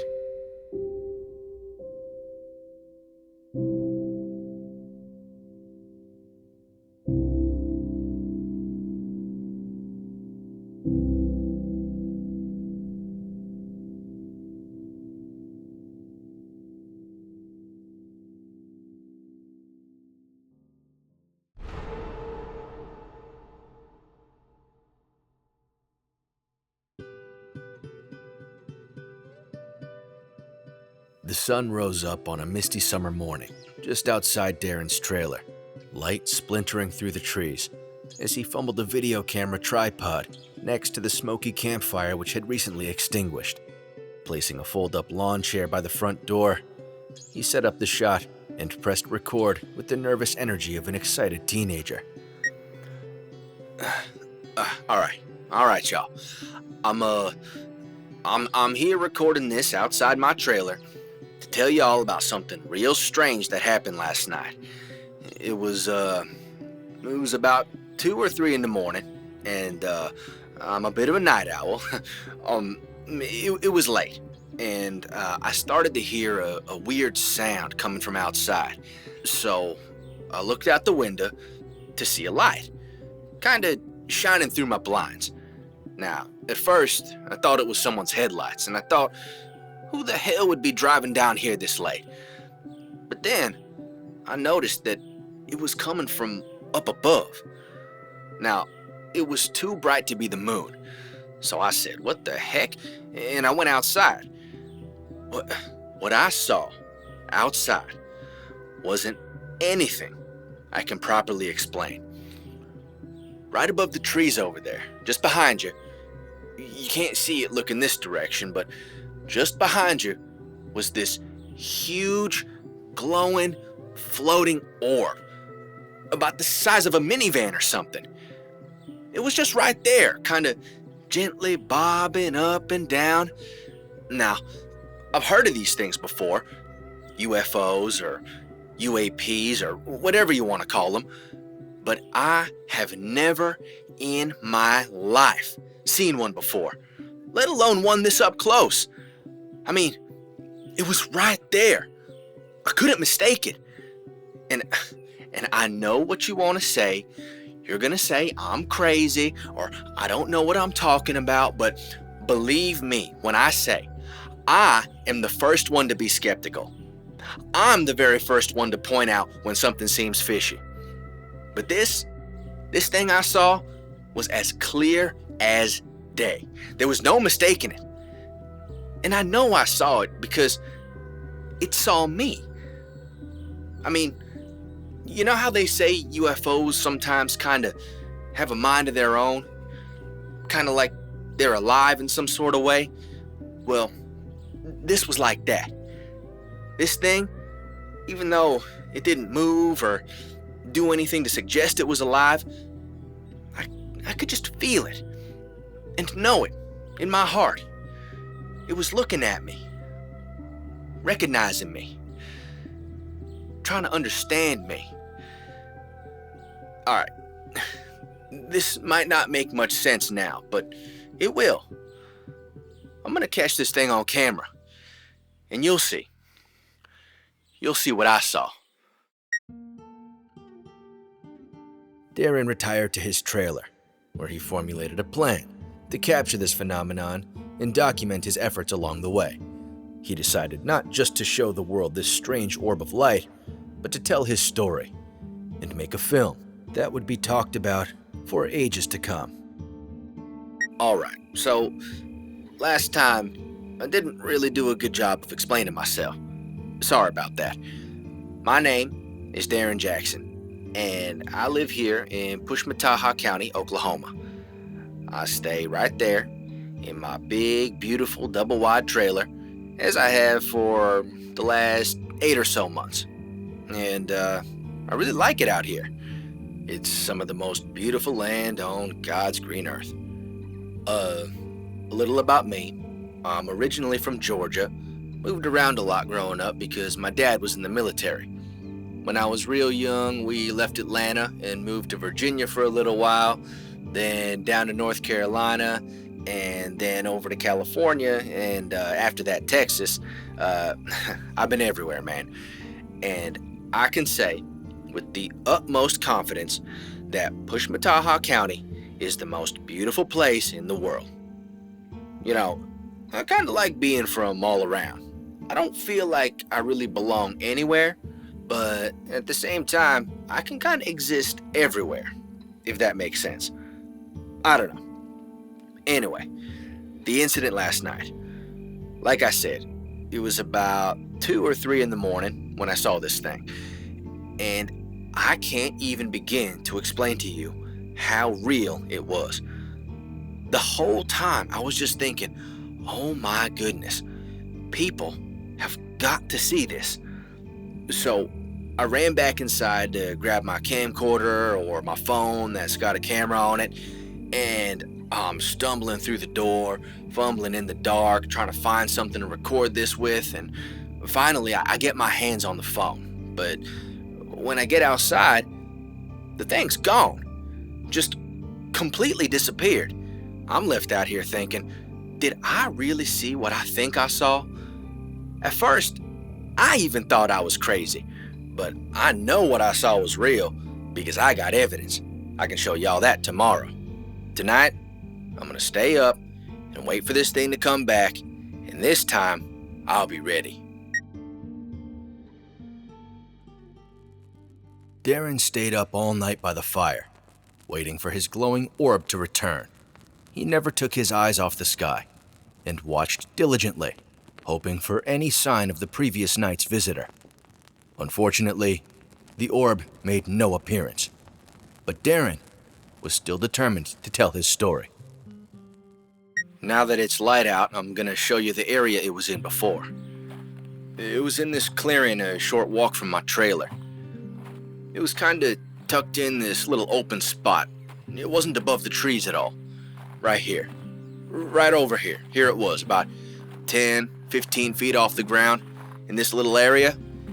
And I know it was right here because you can see by the dirt and grass and sticks on the ground.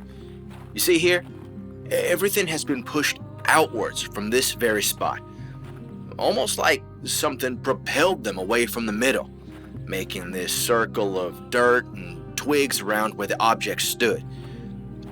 Okay, I'm walking around the edges now, and you can see where everything bunches up.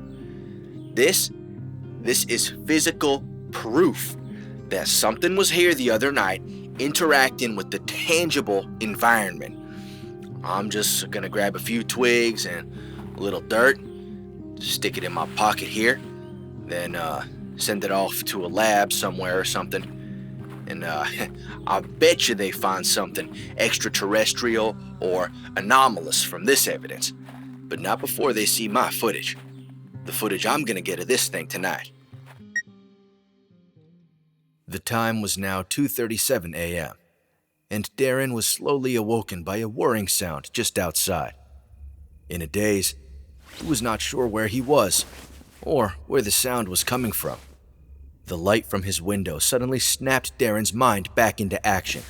It immediately reminded him of his location and what was going on. Thinking fast, he grabbed the phone from his table before bolting frantically out the door. Just like 2 nights ago, there it was. A large, glowing orb bobbing peacefully in the nearby clearing. Darren ran towards it, heart beating so fast it felt like he was about to faint. When he reached the clearing, awe took over, and Darren just stared up at the beautiful object. It didn't react to his presence at all, almost inviting him to step closer and inspect its body for himself. Reminded of the task at hand, Darren fiddled with his phone to open it and start recording, but nervousness got the best of him, and shaky hands fumbled the device, sending it to the ground. Darren bent down to pick it up, and just as he did, the orb began ascending up toward the stars. Higher and higher it rose, as Darren desperately tried to open his phone and turn on the camera. Before he could even come close, the orb shot off into the distance at a completely unnatural speed, leaving Darren alone in the darkness. There he stood, phone in hand, wearing nothing but a pair of tattered boxer shorts. Defeated, he slowly walked back to the trailer, where he slept heavily for the rest of the night. So, last night, I saw the craft again, and I swear, I was this close to catching it on camera. I was this close, I swear. But it doesn't matter. It will come back. I just know it. Last night, when I approached it, I felt something. It's hard to explain what this something was, but it was significant. It was like that thing recognized me, but not from the first night I saw it. It recognized me like it knew me, like it always knew me. I know it sounds crazy, but it's true. It's a feeling you can only get when you're around ones who love you, like your mom or your dad. I don't know why this thing keeps coming here, but it has to be for some specific reason. I mean, why would it keep coming to the exact same spot? To the same place where it knows I'm always at? That's why I'm so confident it's gonna come back. It doesn't just want to. It needs to. Darren packed a bag and set out onto a forest trail, which led to the main property of the land he lived on. He documented his journey and kept an eye out for any signs or evidence potentially left behind by the celestial visitor. Now, I know if this thing comes here to these woods, there has got to be more evidence left behind by it. I mean, it's way too powerful to just show up and not leave anything untouched. Anyway, a little more about me. I came out here a while back to do some off-the-grid living. I just bounced around so much that I didn't feel... I didn't know where I wanted to live, really. Being around people just didn't suit me anymore. I sort of felt like it was hard to fit in. That's when I met Chet over at a RV convention in Dallas. We was there checking out the same recreational vehicle, and we got to talking.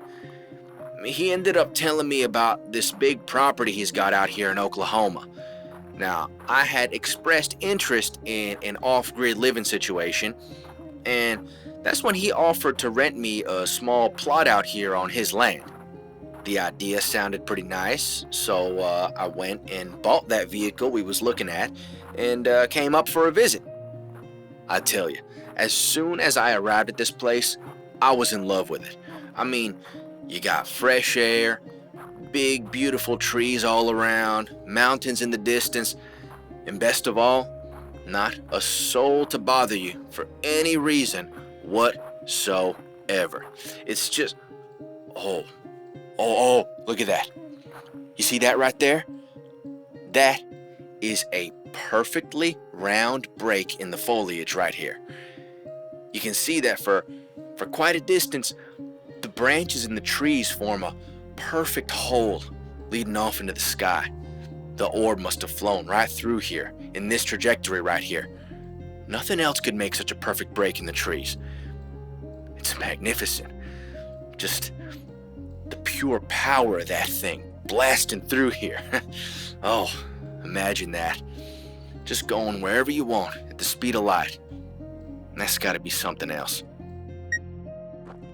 At the end of the trail, Darren came up to a small cottage-style house in the middle of a grassy field. Outside the house, sitting gingerly on the front porch, was a man. He wore jeans, a sleeveless cut-off t-shirt, and an old worn-out trucker's cap. On his face sat a very thick mustache as he greeted Darren kindly upon his arrival. Darren explained the intense encounters he had experienced over the past few days and asked the man if he would like to be interviewed about life on the property. He casually agreed, and Darren set up the camera to conduct the interview. So, introduce yourself and tell us about yourself, Chet. Well, my name's Chet. I like fishing, camping, and drinking beer. What about this land, Chet? What can you tell us about this place? It's a nice place. I've been living here my whole life. The land's been in my family since pretty much forever. When my daddy died about 8-9 years ago, it became mine. Have you ever experienced anything interesting on this property? Anything out of the ordinary that you can't really explain? Oh, what do you mean? Like, have you ever seen anything that if you tried to tell someone, they'd call you crazy? Oh, yeah, I sure have. Like what? I seen a Bigfoot. What? I said I seen a Bigfoot. On the property? Yeah, right over there, at the edge of the field. How many times have you seen this Bigfoot? Oh, I don't know, about 50, 60 times. Are you serious? Yeah, man, I'm serious. Well then, tell me about the first time you seen this Bigfoot. Well, had to been 4 or 5 years ago. I was out here one night smoking a butt, drinking a few beers, and I heard this rustling in the trees over there. Sounded big, so I knew it had to be an animal. Something like that anyway. At first, I thought it was a bear, but when I saw it, I knew it was something else. It wasn't no regular animal, let me tell you that. Then it stood up and just looked at me. We stared at each other for about at least an hour. And then, You saw it 50 more times after that? Well, yeah, sometimes I'd see it. Sometimes I'd just know it had been here. Like, we'd leave gifts for each other, you know? Gifts? Oh, yeah. I'd leave it some canned tuna or chicken bones. It'll leave me sticks and rocks. Left me that big old rock over there. Which one? That one? Yep. Chet, have you ever bothered to tell anyone about these encounters? Nope. Why not? Nobody asked. Dumbfounded and a bit taken aback by Chet's claims, Darren was intrigued to know anomalous things were happening in this particular area. It got him excited about the idea that the land he lived on was special and gave validity to his experience. That night, he waited again for the glowing orb. You know, I've been thinking. With Chet seeing what he saw, I'm starting to think this area is sitting on some kind of ley lines, or even an intersection of ley lines.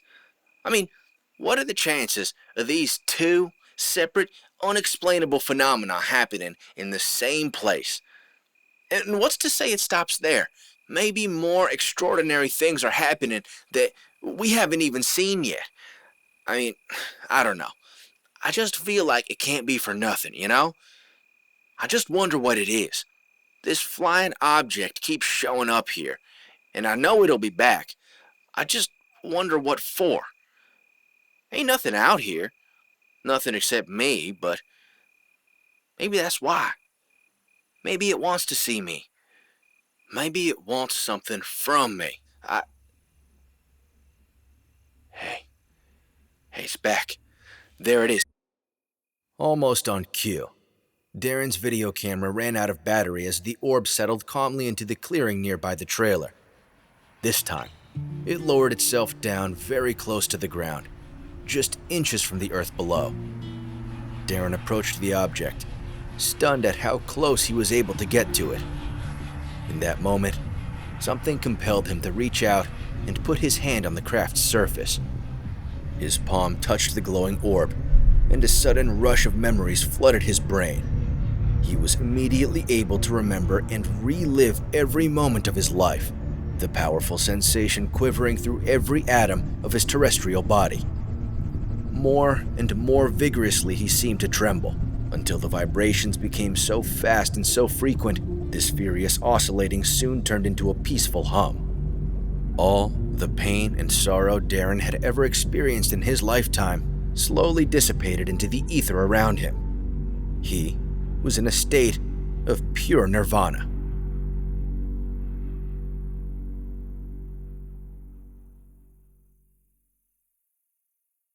Darren awoke to the sound of birds chirping and sunlight shining directly into his eyes. He was on the ground, in the exact spot where he had made contact with the glowing orb. Feeling as if he had slept for 100 years, Darren could experience what it was like to be truly awake. Back in the trailer, he plugged in the battery to his video camera and waited for it to charge. So, last night, something incredible happened. That thing came back to my campsite and actually got close enough for me to get personal with it. When I touched its surface, I don't know, I always thought it knew me, but I didn't understand how well. This thing made me relive every moment of my life, from the time I was born up until now, in extremely vivid detail. It made me feel absolutely everything I had forgotten or pushed away over the years.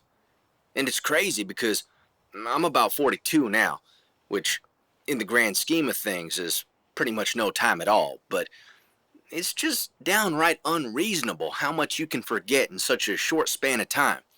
I mean, I pretty much forgot my whole childhood, like none of it ever happened, or at least acting like it never happened. Moving around a lot was tough. It was hard to make friends, or fit in anywhere. Even when you did get close to people, there was kinda this shield you'd keep up, knowing it was just a matter of time till you were ripped away.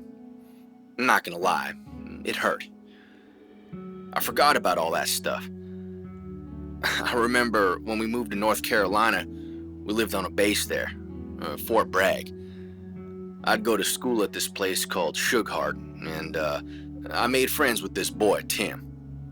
I don't know what it is, but with some people, you just click. Well, anyway, me and Tim clicked, and he was one of the funniest kids I ever met. We would just laugh and laugh and laugh all day.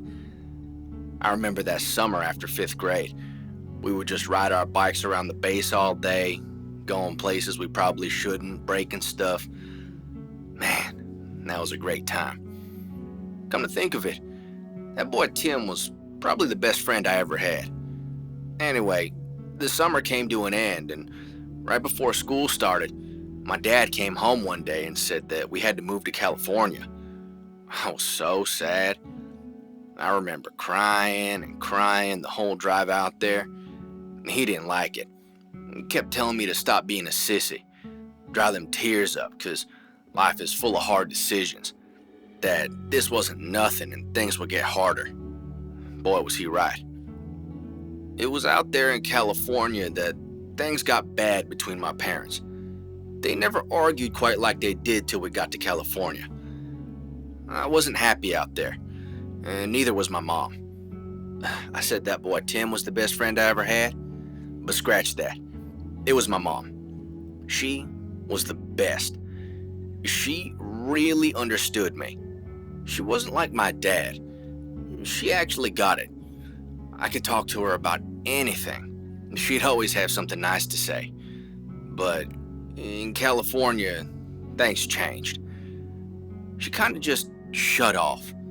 Stopped being who she was. I guess I didn't quite recognize it at the time, but she was pretty messed up. I mean, like, intoxicated and stuff. She was always a drinker, but out there, she was real drunk all the time. She wasn't a bad drunk. She wouldn't hit me or anything like that, but she was just always falling over or falling asleep on the couch and stuff like that. I remember seeing all the pill bottles in the bathroom and her bedroom too. I suppose I didn't put 2 and 2 together. Probably too young to, but deep down, I always knew she wasn't right. My dad wasn't really much help either. He was always focused on work. I don't think he really cared about her. As long as she was home, being a wife, it didn't matter. But then, one day, it did matter. Because she decided to up and leave. I came back from school one day and she was there in the kitchen, kind of like she was waiting for me. And she got up and said she had to go to the grocery store because she forgot to get something, which was already weird because if she did forget something, she didn't care. We just wouldn't have it. She came over and she hugged me. She hugged me so tight and for so long, I got real scared. Then she got in the car and drove off. Never came back. My dad was so angry, but he didn't let that stop him from focusing on his job. I was sad. Way sadder than when we left North Carolina. But I didn't cry. Things at the house weren't good after that. I was just alone all the time, wondering if my mom was ever going to come back. I thought she would, prayed she would, but after about a year, I gave up hope. Then we moved to Texas, and I really gave up. Me and my dad couldn't talk about it. We couldn't really talk about anything. We just had to go about it all like nothing ever happened. Like Mom was never here. He tried to open up to me once. He just said, "Darren, one day you're gonna have a family of your own, and you're gonna have to do everything you can do to take care of them." Boy, was he wrong. Oh, I woke up with this too. Look here. More evidence of this thing coming to the area. See that? Right on my arm there? Get a good look. In the center of Darren's forearm was a clear marking. 2 dots, about 3 inches apart, with a straight line attempting to connect them. The middle section was missing, keeping the dots from connecting, and rendering the link incomplete. As the day went on, Darren toiled in his RV and periodically went outside to watch the sky. The sun soon set, and a fire was made to keep Darren company, whilst hopefully signaling to the orb that he was here, waiting. The night progressed quietly, with nothing remarkable for Darren to report, until strangely, his phone began to ring. This was strange because the forest was too remote to receive signal, so Darren never got phone calls. He went over and answered timidly. Hello? Hello? Is this Darren Jackson? Yes? Who is this? I want to speak with Darren Jackson. You are speaking with Darren Jackson. Now, who is this? Stay where you are for 3 days. Stay where I am? Why? What's happening in 3 days?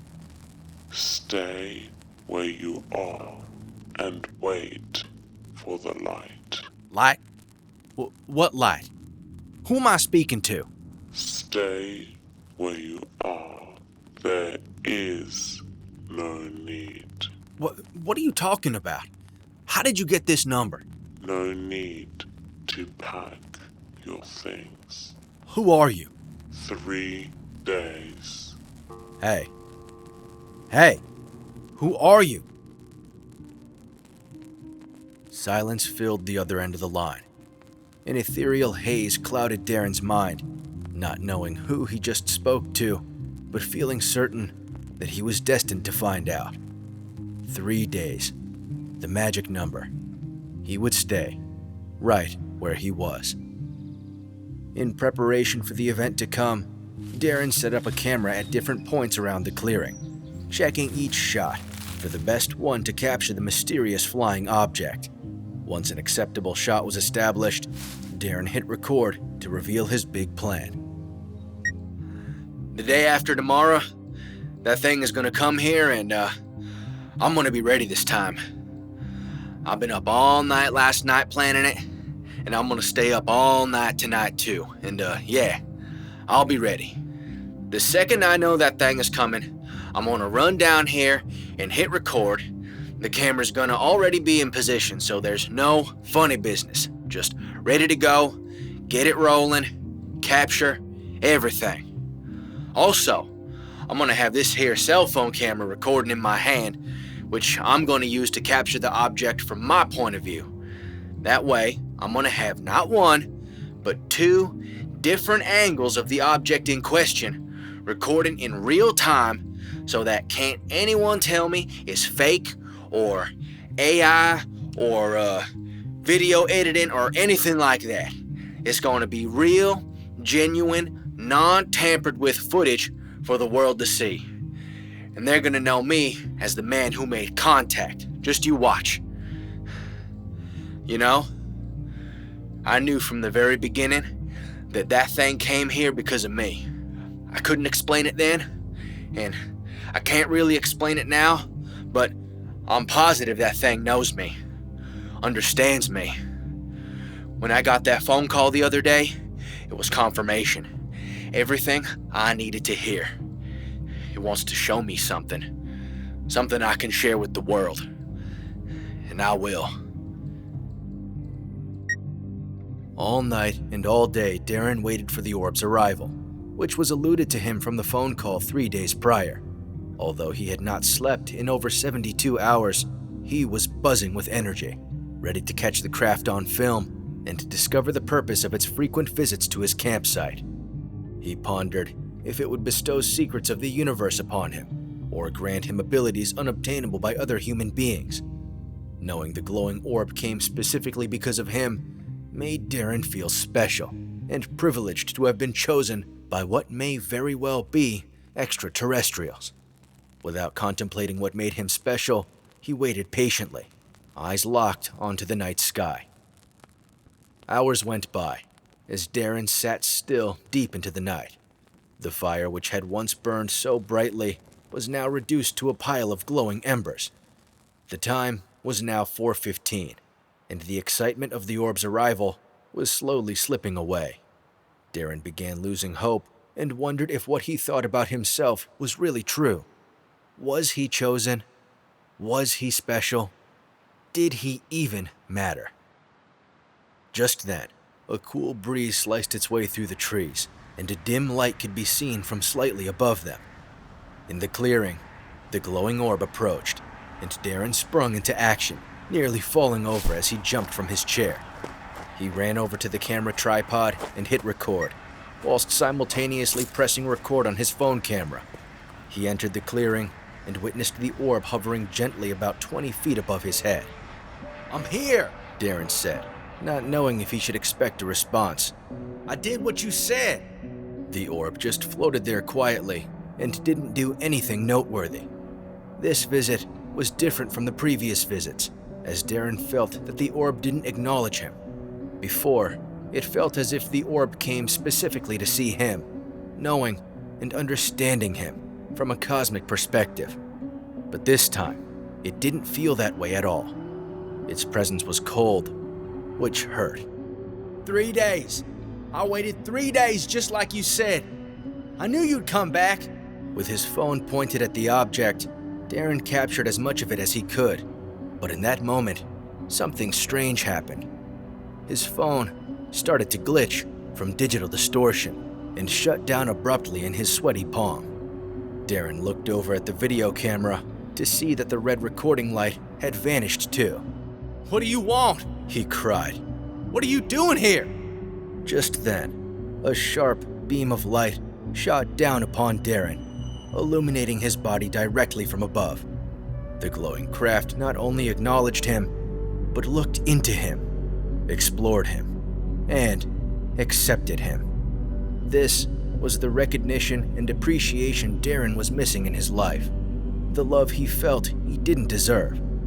But in the light of this cosmic being, it became clear that he did deserve it, that he was in fact worthy of such things.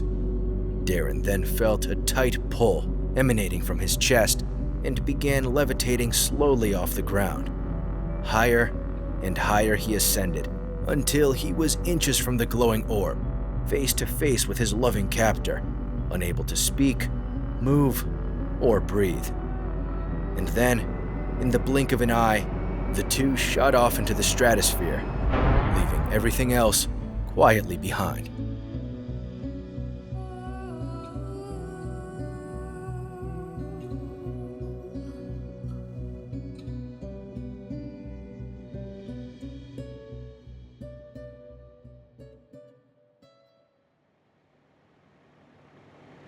We're here in Pushpataha County as firefighters work tirelessly to finally subdue this large forest fire. It was believed to have started yesterday in the early hours of the morning, with the source of this fire originating from an unattended campfire. Now, this campfire didn't take place at a registered campsite, but from a remote location deeper into the forest. It seemed that the lone camper living there, named Darren Jackson, was residing in his RV. Upon further inspection, what was left of the recreational vehicle contained lots of equipment and a copious amount of chemicals used in the manufacture of methamphetamine. Yes, that's right, a meth lab right here in Pushpataha County.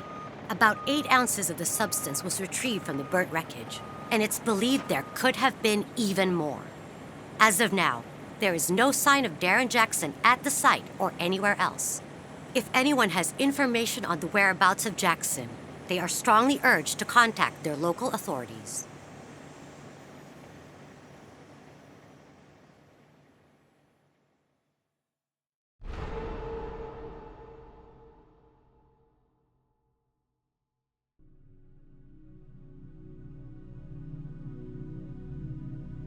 The year is 3122, and the world is on the verge of total collapse. Animosity between global superpowers has reached undeniable heights, as the Western strength nations want nothing more than to completely destroy the Eastern strength nations, and vice versa. However, the global superpowers do not fight each other outright. in another massive world war. They battle by proxy in a series of smaller conflicts around Africa, in pursuit of what is left of the world's precious minerals.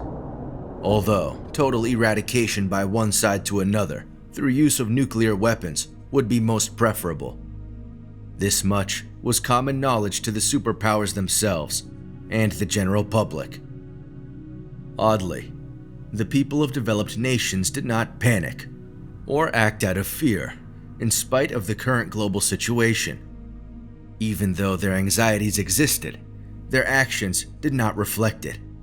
Social uprising and politically driven movements were a thing of the past. In fact, almost all social interaction was completely digital. People spent the majority of their time plugged into virtual reality headsets, often linked to an internal microchip planted in their brainstems. They consumed endless lines of code, triggering electrical signals in their brains to experience any mixture of feelings or emotions imaginable, without any effort on behalf of the user. Existence and entertainment were now one and the same, and it kept the people calm. Beyond this, peace was kept through more tactical means as well. Far above the atmosphere, in close orbit to Earth, was the Western Alliance International Space Station, aptly named the Athena. This space station served one purpose and one purpose only: to defend the Western world from nuclear missile attacks by identifying airborne warheads and instructing ground control to shoot them down. The Eastern Alliance had their own international space station, and both had been called into action several times. The Athena was manned by a crew of 30, led by Captain Marks. Day in and day out, they monitored the planet and took all measures to prevent nuclear Armageddon. This monitoring took the form of analyzing all kinds of data pertaining to the Earth's surface: weather patterns, ocean currents, air traffic formations, electronic signals, even phone calls and text messages if needed. Both sides actively monitored all these things, and both sides kept their national defenses airtight. They had to. From above, the world seemed completely docile, but Marks and his crew knew all too well the bubbling hate and rage that pulsated under the surface. The Athena was one of only two things holding the world together and keeping it from exploding into chaos. Ironically enough, it was also the most peaceful place a human being could imagine. On the bridge, Marks looked out at the Earth's vast horizon and wondered how much longer it could hold itself together. Suddenly, and without warning, a strange thing happened. A strange thing which never happened before. Incoming signal detected. Marks had never heard this alert from the ship before. The Athena's job was to pick up signals, which she did constantly. So what made this one so special? What was that? Marks inquired. I don't know, Captain. Let me find out. Upon unpacking the signal, a long series of ones and zeros spilled across the main screen. It's some kind of code, sir. Athena, where did this come from? Signal origins. Extraterrestrial. Find out exactly where this signal came from and what it means. Yes, sir. The ship AI began decoding the signal, and soon came to the conclusion that it was a message. Sir, it's saying the signal came from further out of the Milky Way galaxy. Some 60,000 light years. That's impossible. Athena, where did this signal come from? Extraterrestrial origins. Outer reaches of Milky Way galaxy. I don't understand this. Me neither, sir. And it's a message? That's what it looks like.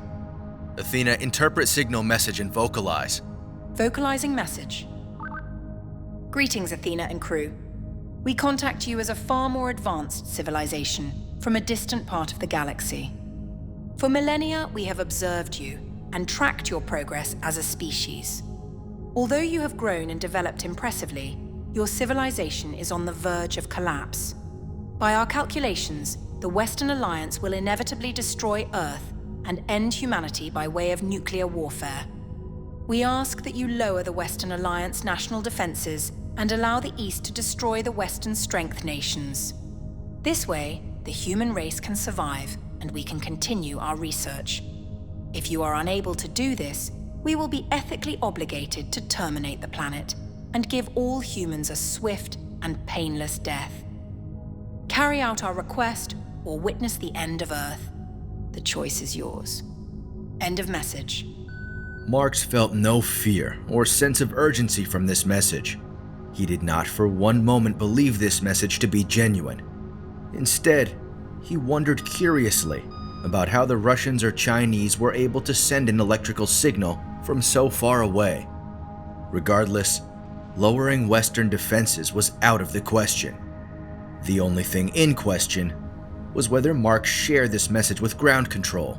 But before he could decide on that, another strange thing happened. All signals and data from the Eastern Alliance nations stopped completely. It was as if the entire Eastern Hemisphere went dark, back to the Stone Age. Sir, it seems like the East has ceased all comms. They're completely offline. Just wait, Marks replied.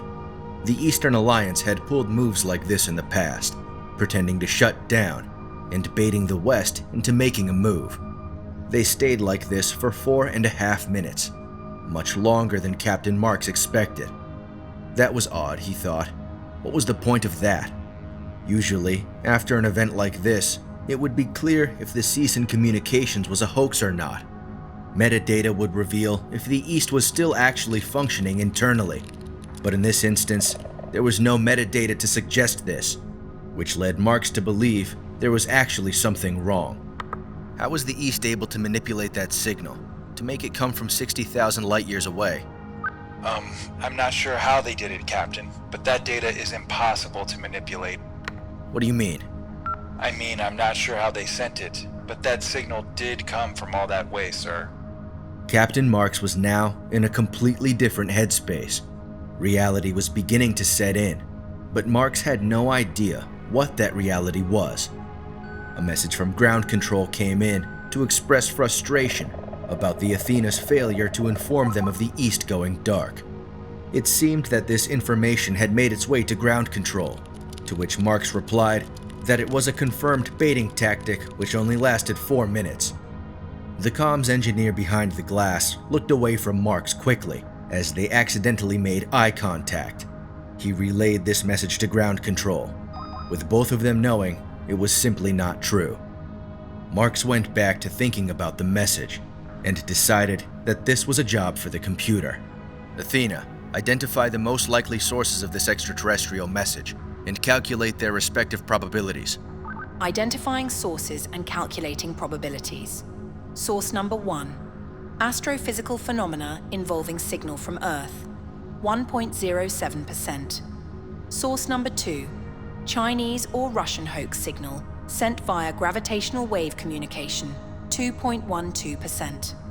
Source number 3. Distant signal from intelligent civilization via laser transmitter. 98.59%. Panic dawned over Captain Marks as he compared the numbers. The AI computer wasn't right about everything, but it was always more correct than any given human being.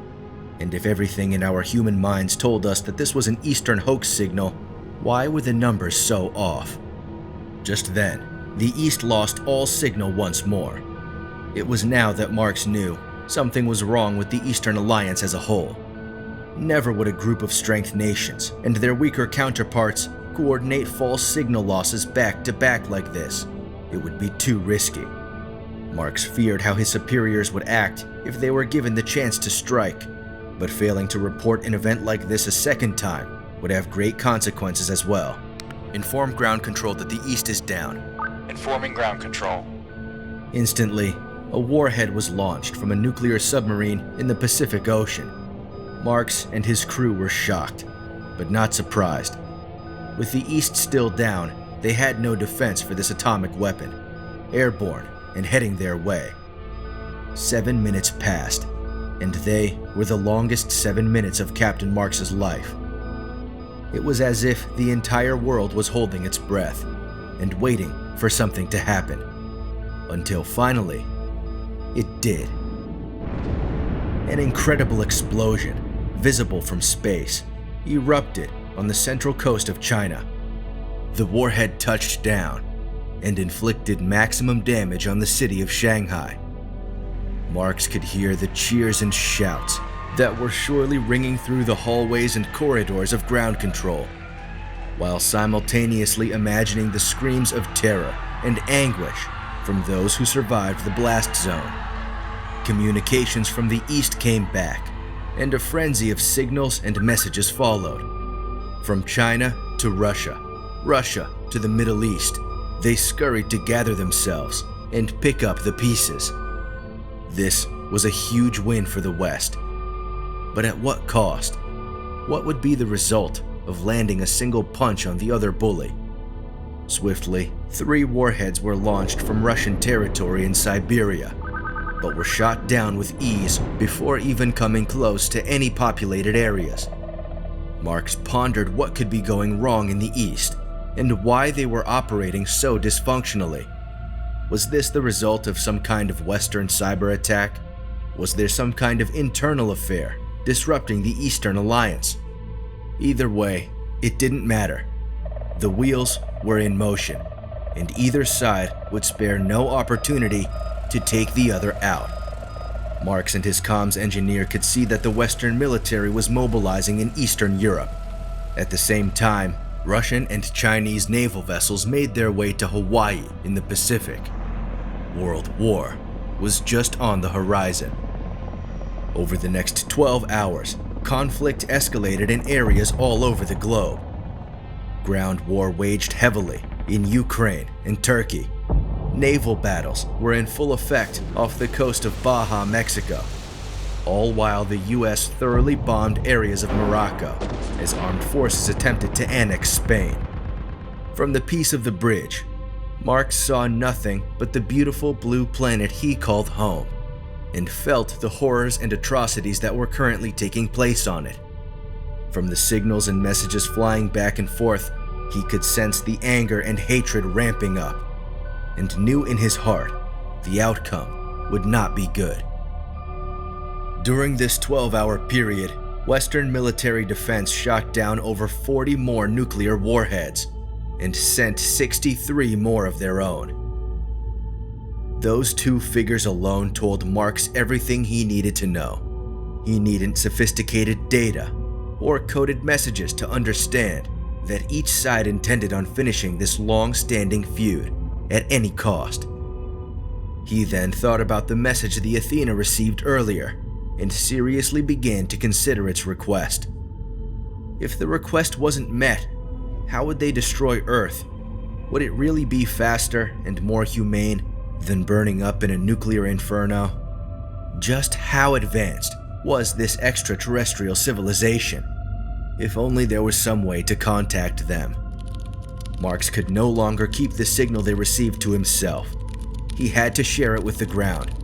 There was no other choice. The comms engineer sent down the signal message in details, along with the AI computer calculations of probable sources.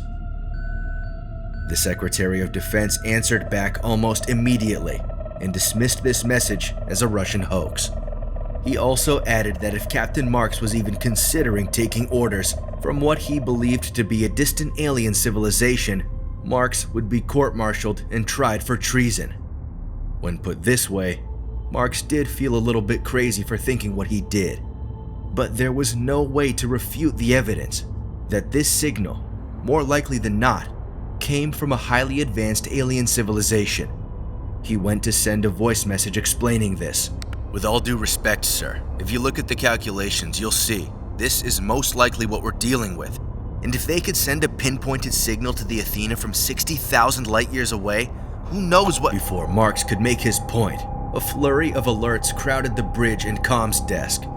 Unsure of what was going on, Marks looked at the monitor to find that the east was down again. However, he didn't need to read the data to see this in full effect. The entire eastern hemisphere, which was covered by the darkness of night and scattered with little tiny lights covering all land masses, began disappearing section by section. Total electrical failure swept across the east. Signals were stopped, defenses were down, and the West knew it was time to strike. Without hesitation, the US and Europe launched a coordinated attack on all significant populous zones in the east. In one swift motion, over 100 nuclear warheads were launched into the air. The Athena crew held their breath, as destruction of this magnitude had never been implemented on planet Earth before. The havoc which teetered on these bombs landing was almost unfathomable. Marks thought to himself that if these explosions didn't kill enough people to send humanity into decline, the radiation and nuclear fallout afterward certainly would. Just as the crew was about to gasp for air, systems in the east came back online and acted desperately to shoot down the warheads. They succeeded in neutralizing about 60, but not before the rest found their targets. Several Asian cities were hit, including Beijing, Hanoi, Jakarta, and Pyongyang. Further west, Moscow found itself under heavy fire and nearly engulfed in flames, but not as badly as the Middle East, which took the brunt of the damage. Multiple warheads landed in Islamabad, Kabul, Tehran, Baghdad, Doha, Riyadh, Jeddah, and Cairo. The Arabian Peninsula was practically erased from the face of the planet as the Athena crew watched smoke fill the atmosphere. That was it. The end of the East.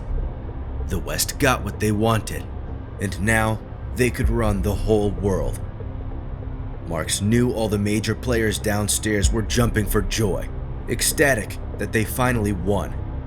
But this was a gross underestimation of how they were actually feeling. Before the dust could settle, the West set out to finish the job. 250 more nuclear warheads were launched to wipe every man, woman, and child off of the hemisphere. Mark's heart began pounding intensely. Beads of sweat rolled down his brow. The East was defenseless. All of these bombs would land.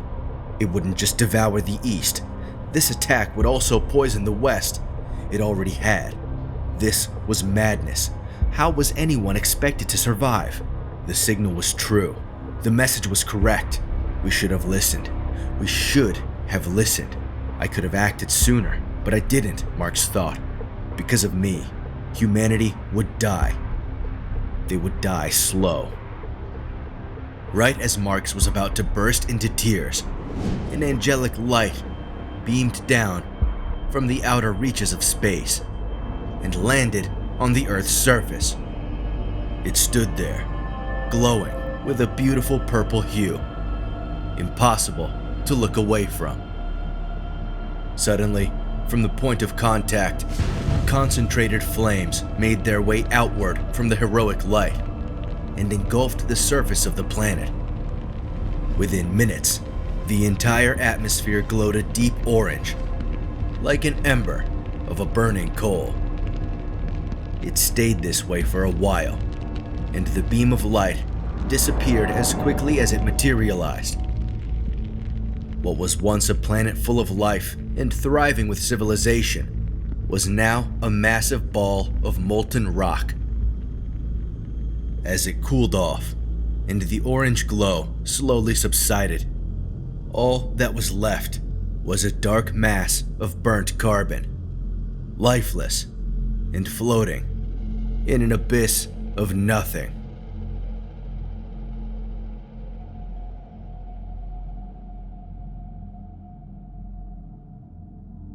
Captain Marks and his crew were the only humans left in existence.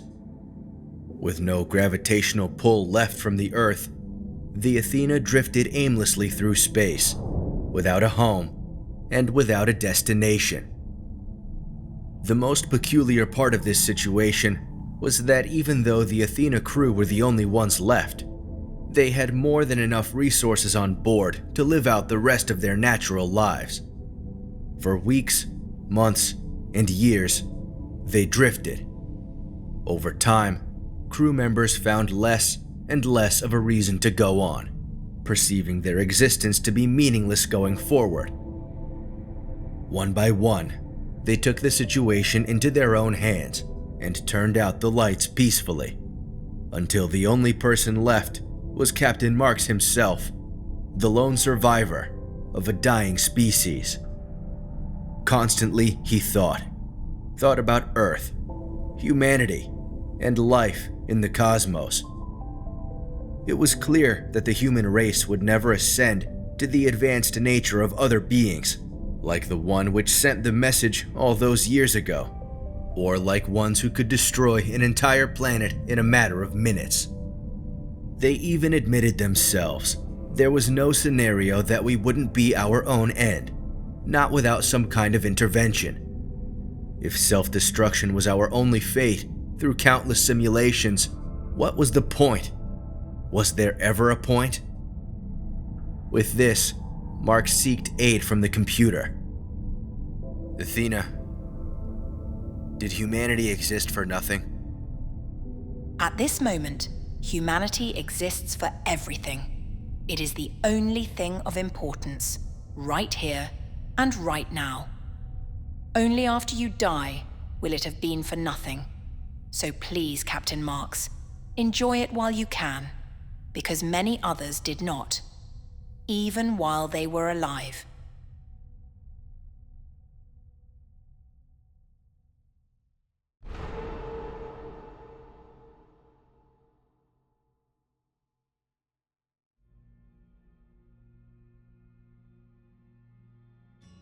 It had to be 2009, 2010 maybe, right before everyone always had a phone screen in front of their face. It was a better time back then, the pre-internet days. More simple in my opinion. You could actually talk to people without the rest of the world being there, sort of looking over your shoulder, observing you unconsciously. It was also autumn. I remember that because the air was cool, but it moved slowly, as if the world itself was preparing to hold its breath. Nothing was different about this particular day, but something was not right. I was downtown at Ace Hardware, picking up some paint. Since it was almost lunch, I thought I'd pop into a place and grab a sandwich to go. I was walking down the street when I noticed it. Not obvious at first, but pretty odd once I caught a glance. Outside this one cafe was a group of kids, early 20s I'd say, all sitting around a table and looking at their phones. I know this doesn't sound strange, but it was a long time ago. Back then, when a group of people were looking at something, they'd be looking together. Someone would find a picture or video to show their friends, and everyone would gather around one device. The internet was young, so it was more of a shared experience. But this group of kids were all looking at their screens separately. Not talking, not moving, just staring. Silently. Together. Something about it just really unsettled me. About a month later, I saw it again. This time with a different group of young people at another spot downtown. The same thing. Just sitting around, phones in hand, screen in face, absolutely plugged. I went into the cafe right by them to grab a bite. The owner, Greg, a friend of mine, was there. So I asked him, "Hey man, what's going on with these kids out here? You seen them? They just sit around staring at their phones." Greg said there had recently been an influx of kids from Keene State. Apparently a bunch of them dropped out and were looking for work here in Brattleboro. A lot of the local businesses had been receiving applications from this random wave of young people looking to settle here. Brattleboro's small-town charm had always attracted outsiders, but never groups of college-age kids like this. I tried to brush it off as one of those weird things that happen sometimes, but I couldn't. For some reason, I just couldn't. In the following months, I started seeing these kids regularly around town, usually working, sometimes at a restaurant over here or a bar over there. It was strange because for kids in their early 20s, they seemed to have no energy. I mean, it's not like you have to be all chipper just because you're young, but you'd expect people this age not to act like senior citizens. I started to suspect that they were all on drugs, probably why they flunked out of school and were bound to the area. It made perfect sense, but still, something told me that wasn't really the case either. Winter rolled around and people naturally went into hiding. Everyone avoided the cold as they did every year, and more time was spent indoors. I pretty much forgot about the college kids hanging around town and spent more time with my own family. I loved the holidays, the perfect excuse to stay inside, eat tons of food, drink a lot, and not work. I only had a few interior jobs this particular year, so it was great. I could be at home with my wife and the boys most days, no worries. However, a subtle reminder of things going on in town did hit me one night, and put a bit of a damper on the holidays.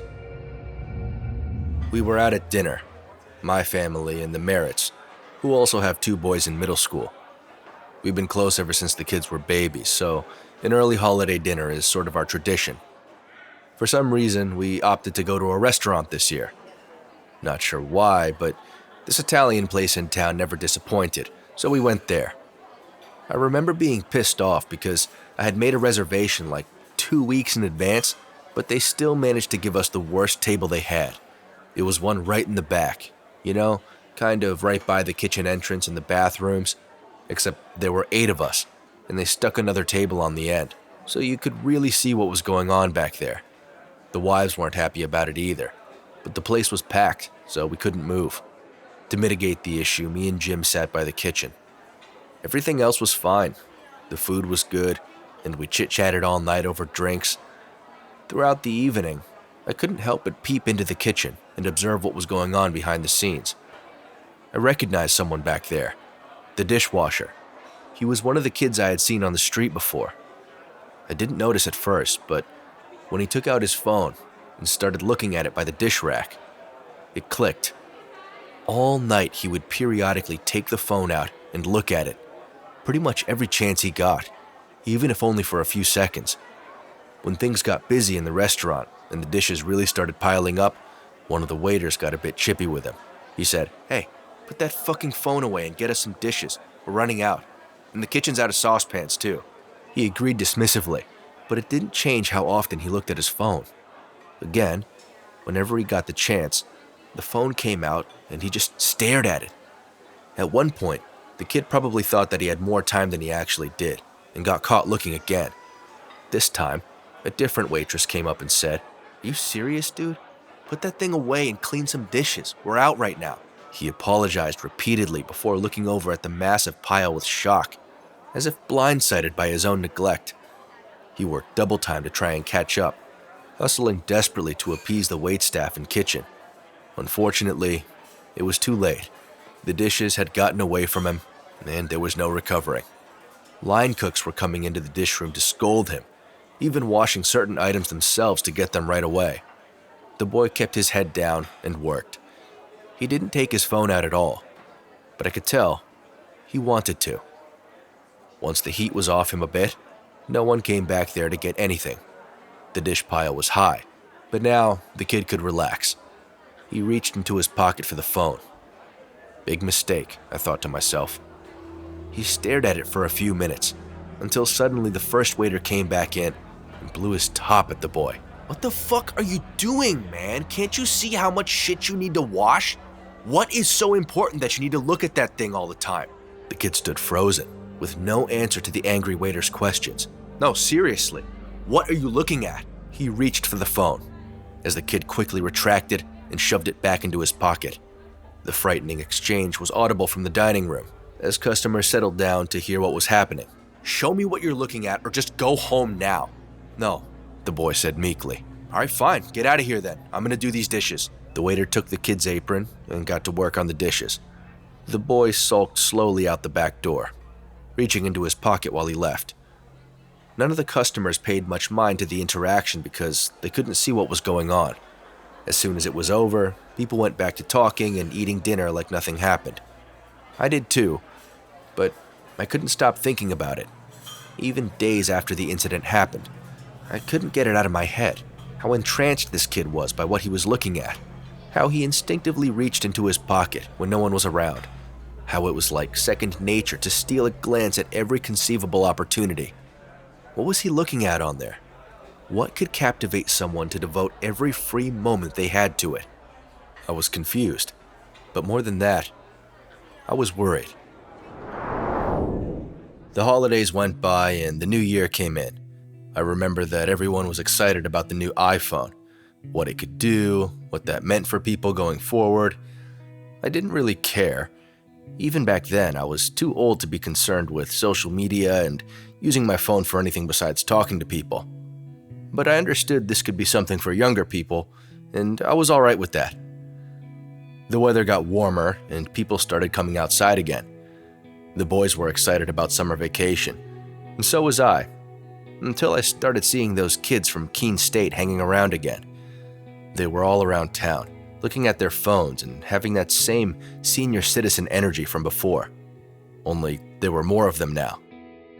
Naturally, people talked and speculated about what their deal was. We were all curious, but not really urgent to learn everything about them because they were quite placid. They didn't bother anyone, so why bother them, seemed to be the attitude. I didn't really understand everyone's passiveness, but I didn't do anything about it either, so who could I blame? The one thing everyone seemed to agree on was that these kids were very secretive about what they were looking at. Anyone who came near was avoided by them, or the phone was put out of view when others were within eyeshot. I experienced this firsthand one day at the supermarket. I was with my boys at the grocery store, getting some things for a barbecue we were going to have that weekend. In the line at checkout, a young woman stood in front of us, with just a few items for herself. She had her phone out, and she was fixated at the screen, without distraction. I'm not normally a nosy person, but when I saw that she wasn't texting someone or reading anything, I took a closer look. To my surprise, she was looking at an image, a scary one.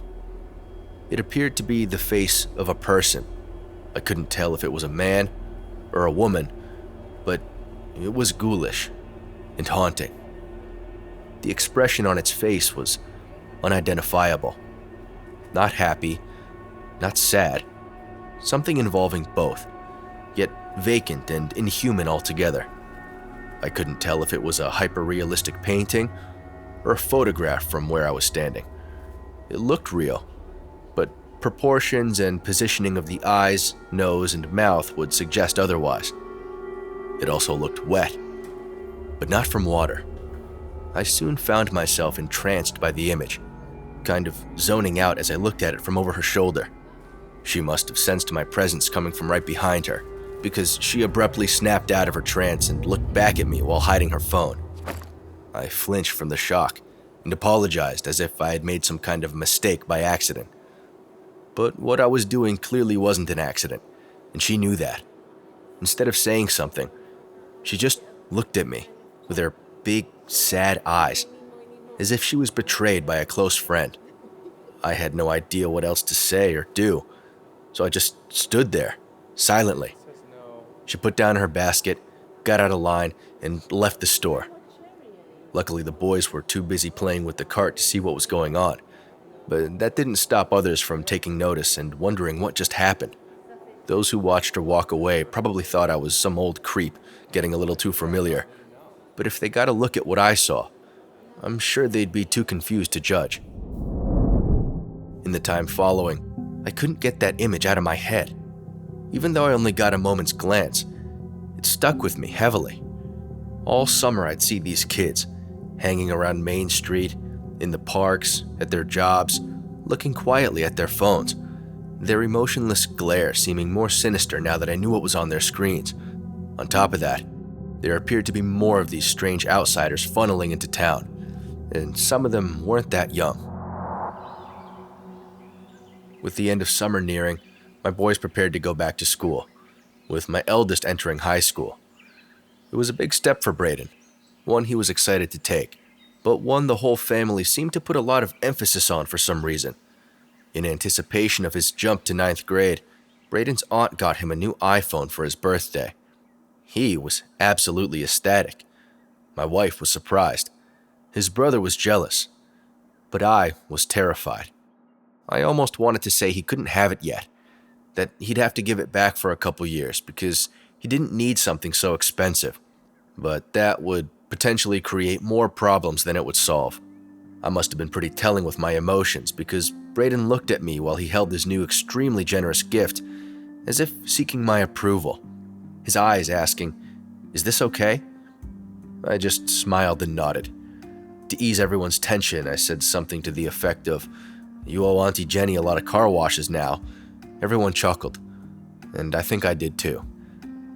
The prospect of what that phone could do to my son worried me. I didn't care about anything else besides that one thing, turning into one of those kids on Main Street. I hadn't heard about any local people getting sucked into their phones by some uncanny image, so I figured it was an isolated event and hoped it would stay that way. Weeks went by without incident, and Braden wasn't on his phone too much. I set up some rules for him, like no phone past 8 p.m., no social media like Instagram or Facebook. He was good about the rules. I never had to remind him, so I didn't worry. Then one day, while painting a client's house, all that changed. Terry O'Shea, who I'd known since I was 12, needed his tool shed repainted. He did this every 5 years or so. It was a quick and relatively easy job, one I could do in 2 to 3 days. Terry also had a son in high school, a few years older than mine, but technically they were classmates. The first day I was out there painting, Terry's son was mowing the lawn. They sat on a few acres, so he drove a riding mower up and down the lengthy yard. I couldn't help but notice him periodically taking breaks to drink water and look at his phone. It wasn't that hot outside, so I suspected it was the phone he was so keen on. Terry came out to say hi, and I brought it up to him. "Hey, your kid seems to be pretty occupied by that phone. He running a business or something?" Terry just laughed and said he didn't know. Ever since he got that new fancy phone, he's just been looking at it all the time. "What does he look at on there?" I asked. "It's weird," he said. "He looks at art, I think. I don't know. They're weird pictures of ghosts or something." My stomach began to open, and that feeling of dread started creeping up through my body. "Hey, that's what all those weird kids in town are always looking at on their phones. Some kind of strange ghost pictures. They're obsessed." Terry just laughed it off and said it must be a phase. He didn't seem bothered by it at all, which I thought was odd. "Yeah, just a phase," I replied, and continued painting the shed. Back at home, my nervousness toward my son's phone use was amplified by 100 times. Whenever he was on it, I stared at him, wondering intensely about what he was looking at. I dare not encroach on his privacy and pry too much about what was on there. Braden and I had a great relationship, and I wanted to keep it that way. I searched the internet looking for anything that described happenings like that of our small town. Articles or testimonials talking about phone-obsessed drifters gravitating to a new place. I found absolutely nothing. On all the message boards and websites I visited, I didn't find a single thing which discussed events like ours. I had a hard time believing there weren't others out there who knew about this phenomenon, so in an act of desperation, I approached Terry's son. The next day, painting the shed, I spotted Terry's son on their back porch, sitting in a chair with phone in hand. I stopped everything I was doing and walked over to him, calmly, as not to freak him out. I said, "Hey, bud, is that the new iPhone?" He said yes, timidly. I told him about how my son just got one for his birthday and how much he loved it. "Yeah, Braden can't get enough of that thing." "Hey, what are you looking at on there?"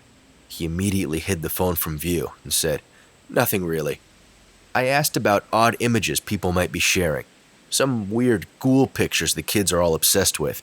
He claimed to not know what I was talking about, and then quickly made some vague excuse to leave. I could tell how uncomfortable he was by my line of questioning, and I felt bad about scaring him off. But I was desperate to know. How else could I understand? Later on, I asked Braden about Terry's kid, if he knew him or not. Braden said he did, that they weren't friends, but a lot of people knew him. I asked about the phone. Why was he always looking at it?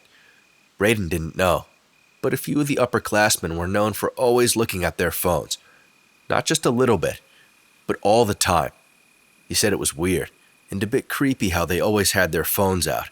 Like they took up space, but they weren't actually there. Almost every day I asked my son about the kids at school who couldn't stop looking at their screens. I could tell it was starting to get on his nerves. No matter how many times I asked, Braden kept with his statement about not knowing what they looked at all the time. I sort of believed him because Braden wasn't glued to his phone screen that much, at least not as much as the others, but I had a sneaking suspicion that he knew more than he told me. Kids always have a way of keeping things from their parents. If there's something we're not meant to know, we hardly ever get it from them. Soon enough, my paranoid suspicions were confirmed. One weekend, we drove up to Burlington for a soccer tournament. Jesse, my youngest, was playing with the travel team, and we had decided to spend the weekend up there as a little family getaway. On the way up, I saw my boys glued to Braden's phone in the rearview mirror. Before I could ask what was so interesting, I heard Jesse say, "She looks scary." "What looks scary, bud?" I interjected quickly. "This lady." Braden punched his brother's thigh fast and hard. "Ow! Hey, what's wrong with you? Don't hit your brother like that." Braden apologized, but I was too flustered by what was going on to stay angry at him. All I knew was that Braden and I had to have a serious talk as soon as we arrived in Burlington. During Jesse's first match, I pulled Braden aside and asked him about his phone. "Braden, I'm not mad at you, but I need to know what's on your phone. What were you showing your brother?" He was scared, hesitant to speak, so I said, "Look, you're not going to get in trouble if you just tell me the truth and show me what's on there." He reluctantly pulled out the phone and unlocked it before handing it over. "Where is it?" I said. "Go to pictures," he replied. "The first one." In his photo album was a ghoulish image of a person, or something like a person, similar to the one I saw at the grocery store. This one was different, but it had all the same qualities: horrifying appearance, unidentifiable expression, wet, mucousy skin. Again, I couldn't tell if it was a photograph or not. Gazing at it momentarily brought me out of the situation. Time felt slow, but I snapped out of it. "Why do you have this, Braden?" "I don't know," he said. "Where did you get it?" "My friend at school sent it to me.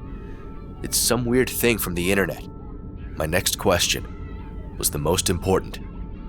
"Braden, do you feel the need to look at this all the time?" "No," he replied. I believed him. Braden went on to explain that some kids at school had been sharing this image, along with a few others. Everyone referred to it as a haunted picture that could grab your soul. The thing is, it only worked on certain people, and apparently, it was working on a few of the older kids at school. Pretty much all of the younger kids saw or possessed this image at some point, but found it creepy, so just got rid of it. But a small group of upperclassmen, including Terry's son, had become infatuated with it and looked at the image non-stop. These freakish pictures had a name. It was Poisonface. As soon as we got home on Sunday, I went straight to the computer to do some research. I looked up Poisonface, but didn't get the results I needed. Something came up about a band, something else about a skin condition, but after hours and hours of digging, I finally got what I was looking for. An obscure forum called wasteexchange.com, full of people sharing images and videos of all kinds. Judging by the most recent posts, Poisonface was getting shared and discussed a lot. People were on here asking for images and posting new ones they found, talking briefly about the pull they felt from these images and how it made them want more. I wondered how many of these active users were those new kids hanging around town. The Poisonface pictures I saw on this site were like the ones I saw at the grocery store and on my son's phone. On the forum were also some fakes, copycats which stood out from the real ones. It was obvious they were different because there was no feeling you got from them. They were just like any other image, but the real ones had a quality that's almost impossible to describe, like a need to stare deeper into the subject because it wants you there. After a while, I could feel the pull that many on the website were talking about. It was intoxicating. I stayed focused though and kept learning more. A few posts on the site claimed the genuine Poisonface images came from one source, one person, someone called the Maker. No one could identify who this person was or how they made these images, but it was clear that they possessed a power that could infect minds. Some users even warned others to tread carefully when engaging with Poisonface. I checked the forum every day, trying to figure out where the pictures originated from and what they even were, but the whole thing just continued to be one giant mystery. The holidays rolled around again and people went back into hiding from the cold. Time was spent with family, and I tried my best to forget about this whole Poisonface thing. Braden didn't spend all of his time staring at the phone, so I felt relatively confident that he was safe. I just hoped that it would stay that way. Nearing Christmas, we went back to that Italian restaurant with the Merritts for our holiday dinner. It was busy there again, but we got a much better table this time. At one point, I got up to go to the bathroom and poked my head into the kitchen. The dishwasher was an older South American man. He worked quickly and efficiently. All the dishes were clean. When spring came around and the weather started warming up, people began coming back outside, including those kids from Keene State. Still, they gazed at their phone screens with a deadpan stare, an unbroken concentration. However, there were fewer of them this year, far fewer, and as time went on, even more disappeared. I went back onto wasteexchange.com because I hadn't been in months, and to my surprise, the Poisonface images were disappearing as well.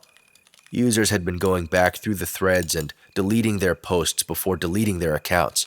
A few images still existed, but most had been scrubbed, with more and more being taken down every day. I found it odd, this coordinated effort to erase Poisonface from the web and cover its digital tracks. But then again, I saw how it was affecting people and assumed it for the best. It seemed like this whole Poisonface thing was finally coming to an end. But just when I thought it was over, though, things took another weird turn. With the herd of screen-addicted drifters thinning out, I figured they were simply moving on. What I didn't realize was that they were taking a piece of this town with them. A few of the kids at Braden's high school who had been pulled in by Poisonface had suddenly stopped attending school, even though they were on track to graduate that year. They even up and told their parents that they were moving out and leaving town. One of these kids was Terry's son, who ran away in the middle of the night after Terry told him that moving out wasn't an option. It was kind of a big deal. Terry's kid was a really good student, and he was set to go to UVM the following year with scholarships and everything. Terry was a wreck after it happened and said he was totally blindsided by his son's reckless decision. I didn't say anything when we spoke about it, but I knew this had something to do with Poisonface. In time, things returned back to normal for our sleepy little town. Everyone forgot about the influx of weird kids now that they were gone, and even Terry got his life back after a while. He still didn't know where his son was, although he received emails from him every once in a while. I haven't spoken with Terry in a really long time, but last I heard, he believes his son is somewhere out west. It's been 15 years now. Terry's never had his shed repainted. New Year's just passed, and it's 2026. Crazy how time flies. The world has been moving pretty fast too. Things are way different now than they were all those years ago. I remember how haunting it was to see a group of people all staring at their phones individually back then. Now, I see it all the time, everywhere I go. I know people say it's social media, streaming apps, and all this new stuff that's got everyone hooked. But not me. I don't see it like that at all. Because for me, I see a little bit of Poisonface everywhere I look, and it's only getting stronger.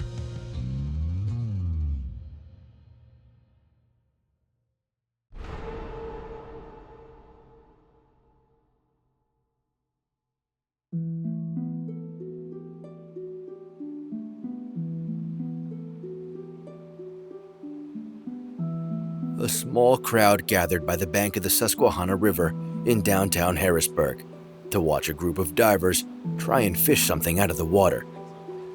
Whispers of what was going on circulated, But truthfully, no one knew, and the prospect of something interesting taking place was indeed more exciting than the event itself. Onlookers watched as divers took turns going down and coming back up, then back down and back up again, bringing nothing to the surface each time they emerged. Whispers began to intensify as theories grew bolder about what the divers were in there looking for. Some suspected the divers were looking for an item, perhaps as evidence in relation to a violent crime, or better yet, a body part of some kind, maybe even a whole body if the spectators could be so lucky. The divers fished, but still nothing, as they swept slowly down the river. Soon, the crowd was no longer so small, and local police were called in to manage the situation. Naturally, questions were asked, but unfortunately, law enforcement was not permitted to give any answers. This odd level of silence slowly angered the crowd, who felt entitled to know what was going on in their own community. People started to take their phones out and began asking questions, as if they were independent reporters getting to the bottom of a very important issue.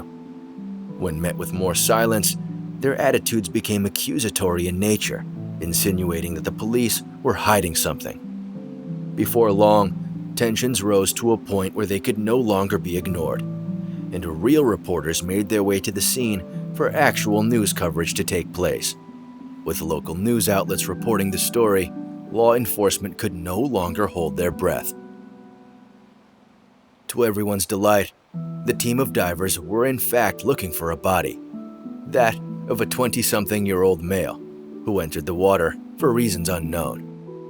This explanation did much to settle the crowd's agitation, but also heightened their excitement in the process. Spectators watched even more closely now, monitoring the divers with a bizarre level of attention as they continued to go down and come back up with nothing.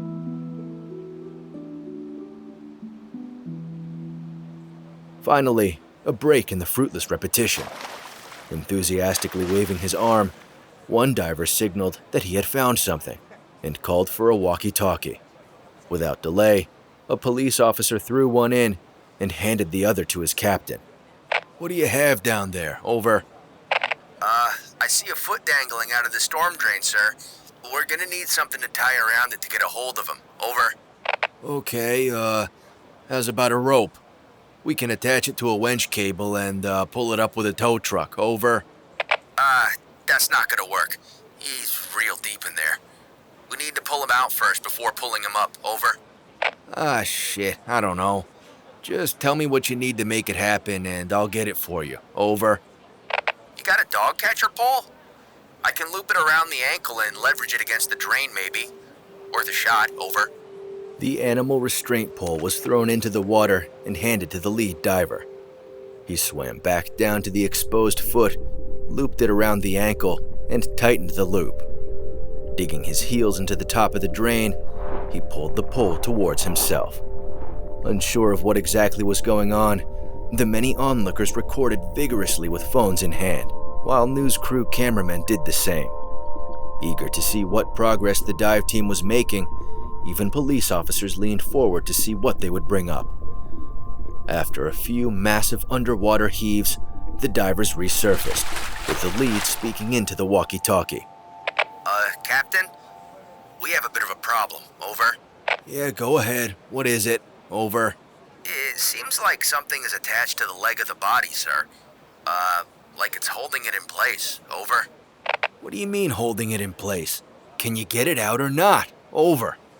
I mean, like, something is inside the storm drain and it's wrapped around the whole body. We're trying to pull it out, but it's really stuck to whatever's in there. Over. Christ. Well, get back down there and figure out what it's stuck to so we can decide what to do. Over. All three divers went back down to where the foot was coming out of the storm drain. With flashlights, they illuminated the area around the leg to reveal a strange reddish-brown substance engulfing it. With another massive pull, the three men yanked on the animal restraint pole, exposing about 6 more inches of leg from the drain opening. To their astonishment, the unknown substance stayed attached, gripping tightly around the calf. Resurfacing, the lead diver relayed their findings. Sir, there seems to be a strange substance blocking up the hole inside of the drain. We think that's what the body has itself stuck in. Over. Describe the substance. Over. Well, I don't know. It's like some kind of brown goo. It seems really thick, though. This body doesn't want to budge. Over. Okay, well, we're gonna throw you in a knife and let's see if you can cut it out. Over.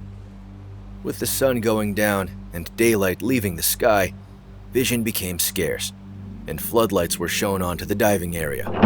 Back at the drain pipe, divers pulled as hard as they could on the leg and attempted to cut away the odd gooey substance. What happened next, they never could have anticipated. Resurfacing in a quick and panicked manner, the lead diver radioed the shore. There's something wrong down there. Over. What's going on? Over. That thing down there. It's alive. Over. Are you serious? How do you know? Over. We cut away part of it from the leg to help dislodge the body, and it just grabbed the knife. Like it was trying to make us stop. Over. No, you can't be right. You got it wrong. I'm sure you just dropped it. Over. No, you don't understand. It knows what it's doing. It reached out and grabbed the knife, and it sucked the body back into the drain. The only thing we can see is the pole attached to the ankle. Over. All right, that's it. We're bringing in the tow truck. You just pull on that pole as much as you can to get the foot out. I don't care if it's just the ankle. We're reeling that sucker up. Over. The back and forth between police captain and lead diver continued, even getting heated at certain moments, as the lead diver expressed concern with going back down. Onlookers could feel the tension mounting, even though they couldn't hear the conversation.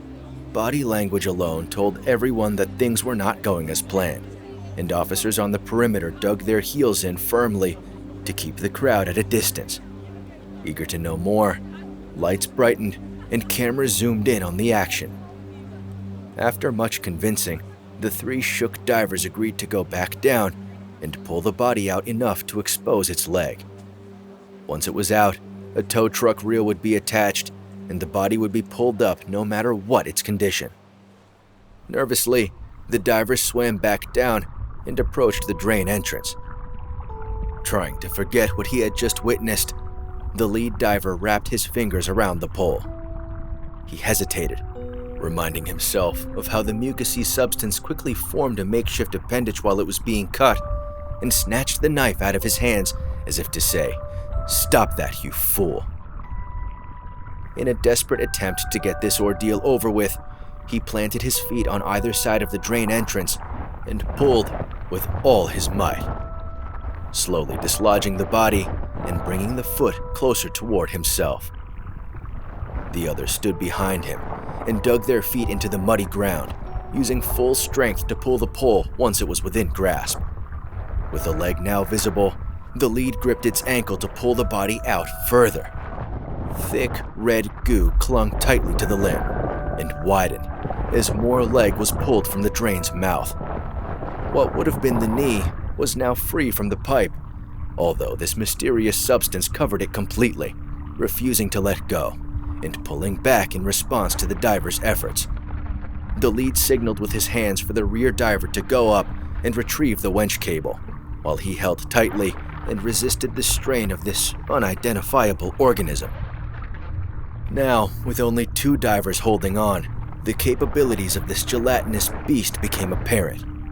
For while the divers pulled, it rhythmically yanked the body back, as if another person were inside the pipe, playing tug-of-war with the men outside. These harsh pulls from the organism were not random. They were staggered and strategic, intuitively timed for moments when the divers were unaware or resting. This indicated that the creature was intelligent and prepared to fight for what it had captured. Unwilling to lose the body once more, the divers secured themselves and pulled with might, desperate for their third member to return with the cable. At the surface, police struggled to deliver the wench as vegetation between the bank and the water's edge proved to be a challenging obstacle. Several throws from the officers on land failed to reach the diver, with time not seeming to be a priority for them. This changed, however, when another diver emerged from the surface, panicked and out of breath. He yelled something to the officers on land, and the pace of their movements sped up considerably. Chatter from the crowd could be heard, as these two divers pleaded desperately for the tow cable. With one giant heave, the wench landed within a meter of the two men before they grabbed it and swam down hurriedly. The frantic scene underwater, of which the others could not see, was a shocking one. The lead diver, who was closest to the entrance, now had the top half of his body inside the storm drain. This mysterious creature had somehow gotten a hold of him and was now consuming his body from the waist up. Kicking and screaming like a helpless child, the lead did everything in his power to break free, but without success. Swiftly, the others wrapped the cable around both of his ankles and tightened the wench. With one diver yanking the cable and one swimming toward the surface, not a single precious moment could afford to be wasted. Once the message was received, the tow truck began reeling, and all anyone could do now was watch. So watch they did, with eyes wide and pupils dilated, as an eerie silence shrouded the cool night air. The only notable sound was the tow cable's whine, which hopefully reeled in all of the answers that everyone so terribly desired. Steadily, it ascended, and the crowd of onlookers leaned forward, focusing all of their attention onto whatever was coming up.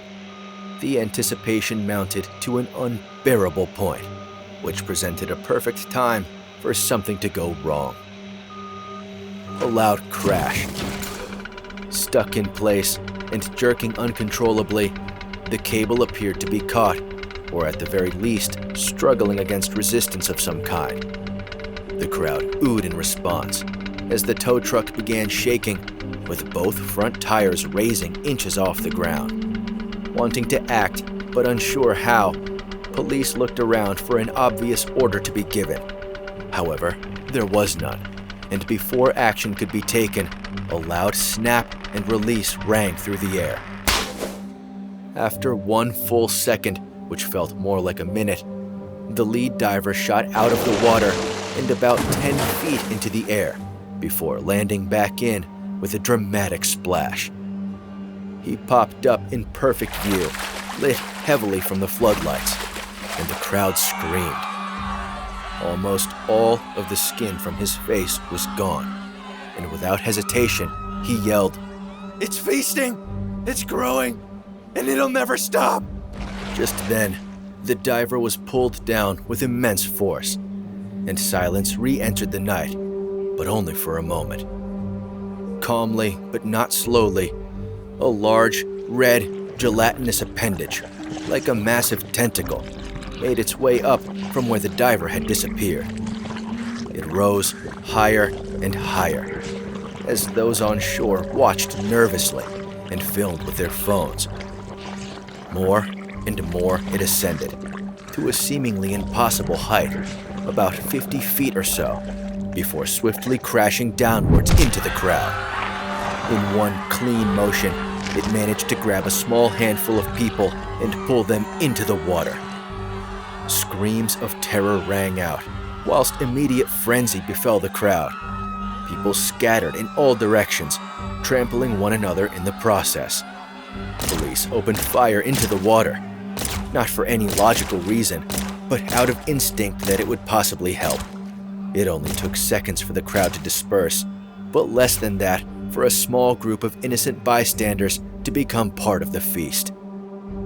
Out of ammo and ideas, the police called for backup. Within minutes it came, but not the kind of backup Harrisburg PD had intended to request. This backup came from much higher in the chain of command. A convoy of black, unmarked SUVs pulled up on the main road and shut it off. 3 men exited each vehicle, toting black MP5 submachine guns with laser sights, and wearing tactical gear of the same color. In unison, they approached the riverbank and systematically monitored the water for disturbances. These men approached the task with such a high level of robotic precision that none of the officers already on scene even considered interfering with their operation. The level of silence that accompanied the scene now was haunting. One of the men in this conspicuous entourage approached the police captain with something to say. Agent Dyer, FBI Protocols Unit. Who's in charge here? Well, that'd be me, Agent. What's going on right now? I need you to collect all your men and bring them across the street immediately. You will soon be taken to a debriefing center and given instructions for the next steps going forward. We've got it from here. Whoa, hold on a second. I'm not prepared to do anything until I know exactly what's going on and what we're dealing with. Captain, with all due respect, you're not prepared to even understand what we're dealing with, let alone act in anyone's best interest. Now, for the safety of you and your men, go across the street so you can be escorted to the debriefing center. We will handle things from here. In that moment, 4 men in hazmat suits walked past carrying clear bags and what appeared to be field test kits of some kind. The 2 divers previously in the water were now on land and had been stripped completely naked with their scuba gear confiscated. Across the road, another man walked with a large Ziploc bag full of cell phones, while others seized news crew cameras and recording equipment from their vans. It became clear that this situation was now out of the local PD's hands, and cooperation was the only option. Looking back at the naked divers, the captain witnessed them being hauled into the back of an unmarked van before signaling for his men to cross the street. There was no news story about that night's events, no social media posts or commentary about them either. To those who were not there, it was as if nothing had ever happened, and to those who had lost someone that night, no real answers were given. Even for the ones who did bear witness to the evening's shocking events, the truth was extremely unclear. The only thing for certain being that in the Susquehanna River that night, there was something big in the water.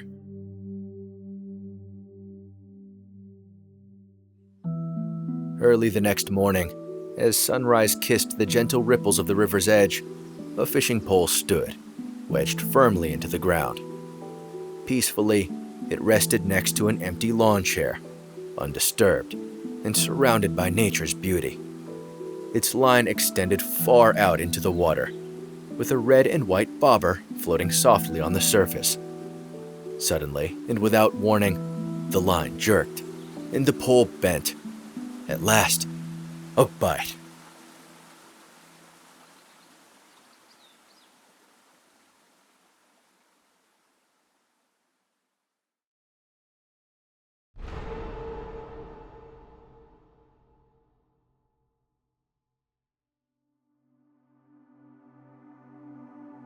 I've always been a smoker. Cigarettes have ruled my life. I always wanted to smoke. Before every shift, after every meal, it was killing me. That's when I found Asthma Clean. Since taking Asthma Clean, my mind has been clear of all the smoke. No more cravings, no more problems. Hi, I'm author Jonathan Wrigley, and I've been a smoker my whole life. That is, until I tried Asthma Clean. Before, cigarettes dominated my daily routine, but now I can finally live clear and clean. Side effects may include dizziness and drowsiness. Do not take Asthma Clean if you intend to operate heavy machinery. Side effects also include extended sleep and dreams involving a specific entity named in the Lesser Key of Solomon. Do not engage with this entity or adhere to his request. I used to be living in a cloud of smoke, but now I'm clean. Asthma Clean. If you're having trouble quitting, talk to your doctor about Asthma Clean today. There's no need to live with uncertainty when you can live clean. Asthma Clean.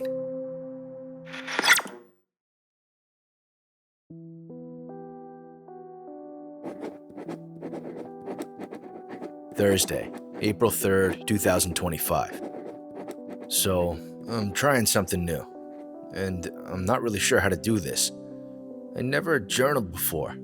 But my psychiatrist said it would be a good idea for me to organize my thoughts, so I'm giving it a shot. I've been seeing Dr. Jones for a few months now, and I think it's doing me some good. I originally started seeing her to manage my stress, which eventually brought us around to talking about my smoking habit. I began smoking right after I graduated from college and started working.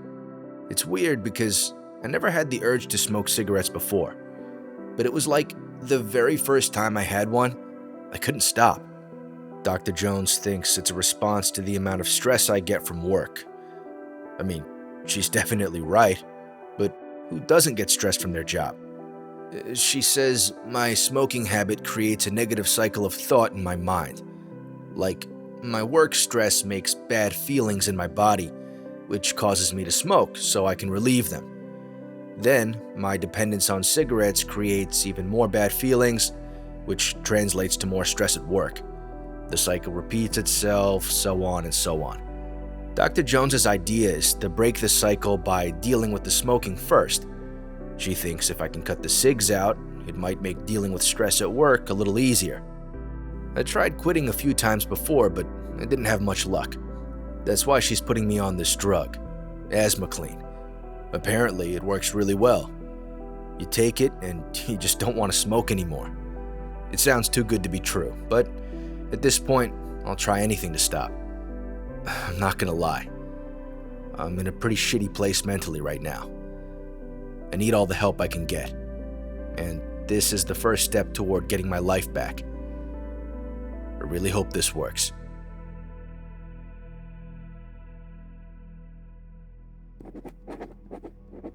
Saturday, April 5th, 2025. I've been taking the drug for a couple days so far. I know it's only 3 o'clock in the afternoon right now, but I haven't had a smoke all day. And that's the longest I've gone without cigs since I started smoking. I feel good about that. I don't want to speak too soon, but I haven't even had any big cravings yet. I'm gonna try and go the whole day without smoking, but we'll see what happens. Last night, I had a crazy dream. Well, the dream itself wasn't that crazy, but it was just incredible how vivid it was. It really felt like I was there, like it wasn't a dream at all. I was laying on a sun lounger by the pool at this fancy tropical resort. It was beautiful. The sun was shining, music was playing, there were pretty girls in bikinis everywhere. I could actually feel the heat on my skin. It was amazing. I was just laying there, drinking a pina colada. I knew it had to be a dream because my smokes weren't on the table next to me. I didn't want one, but I didn't like not having them, so I got up to go find some. The resort was absolutely beautiful.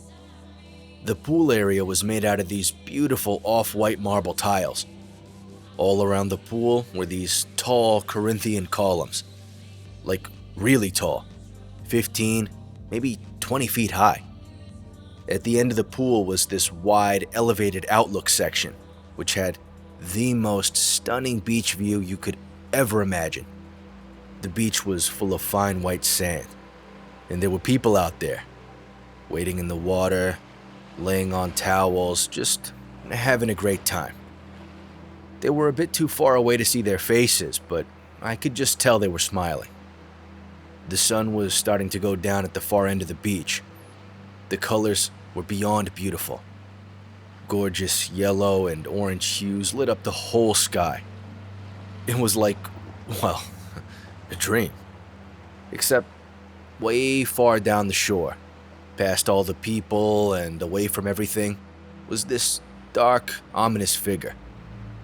It looked like a really tall guy wearing a black cloak or something.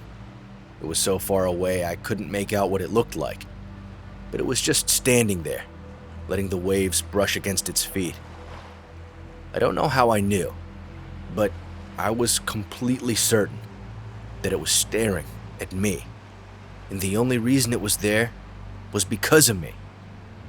I wasn't scared, but I didn't like it, not one bit. Then, I woke up.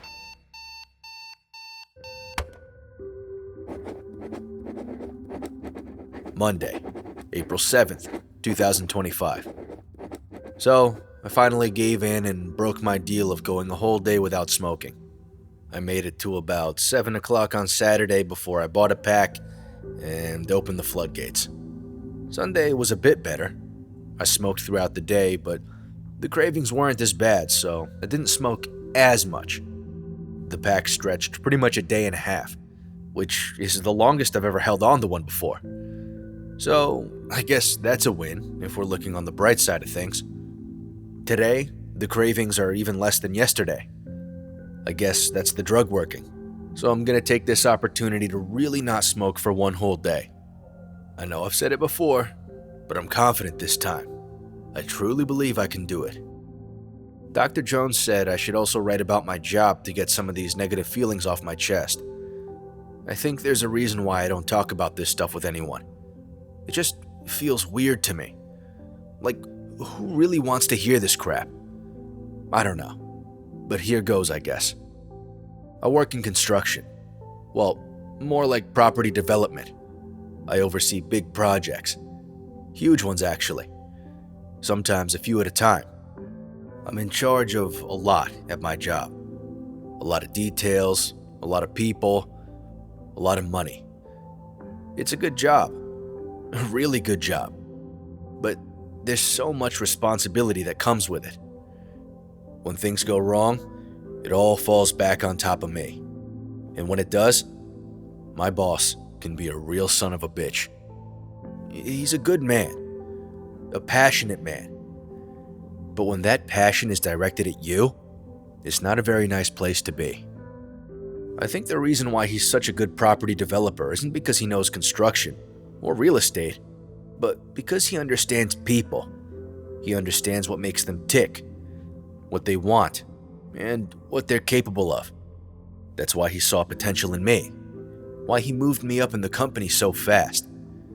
At first, I thought my career progression was a blessing, so much so that I actually felt guilty about it. But after a few years in this position, I realized that it's not a blessing. Not a blessing at all. Wednesday, April 9th, 2025. It's been 2.5 days, and I have been completely cigarette-free. It's so amazing. I feel like I'm 18 again. I haven't had any cravings, haven't even thought about it. My head is totally clear. I can actually think again without my stupid addiction getting in the way. The drug really works.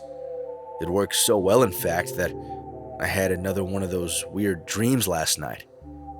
This time, I wasn't at the resort. Well, I was, but I was on the beach, walking along the shore and away from all the people.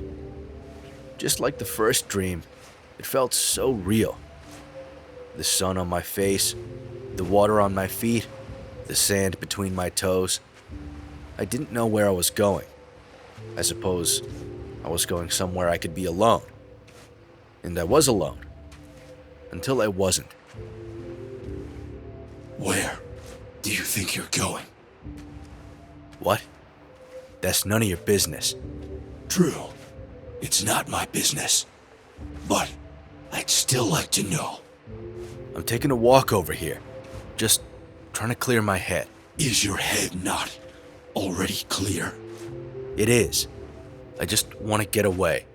Have some time alone. If your head is already clear, why get away? Why be alone? I don't know. Just makes me feel good. To get away? To be by yourself? Yes, to be by myself. Now, if you'd excuse me. As you wish. You're on the right path, you know. What do you mean, the right path? The path to what you want, what you need. Don't stray, my friend. Your true happiness depends on it. Who are you? I woke up suddenly, but just before, I caught a glimpse of the man I was talking to. He was tall, way taller than me, and wearing a black cloak. He had a hood over his head so I couldn't see his face. I couldn't shake the feeling that the whole reason I was at the resort, having this dream, was because of him.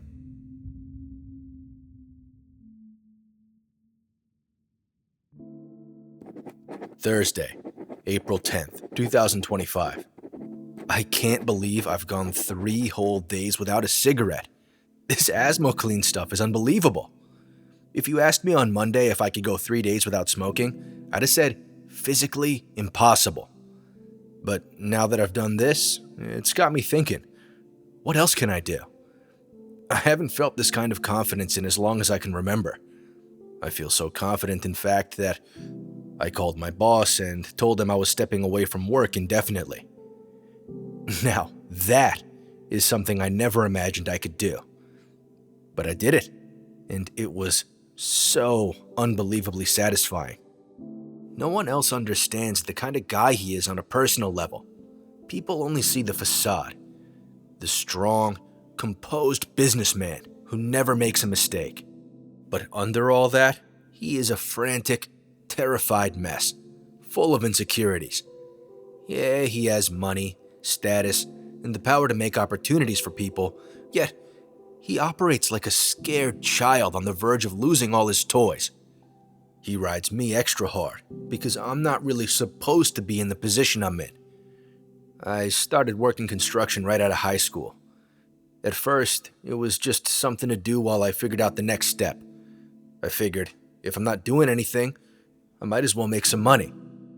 1 year turned to 2, and that's when my boss took an interest and asked if I saw a career for myself in this. I said I did, but what the hell did I know? I was just a kid. I mean, shit, I still am. I only turned 30 last month. But ever since I said that, my fate was sealed. He arranged for me to study accounting, even paid my school bills and everything.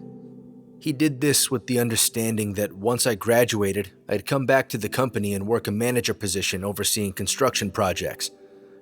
Those 4 years at school were the best years of my life.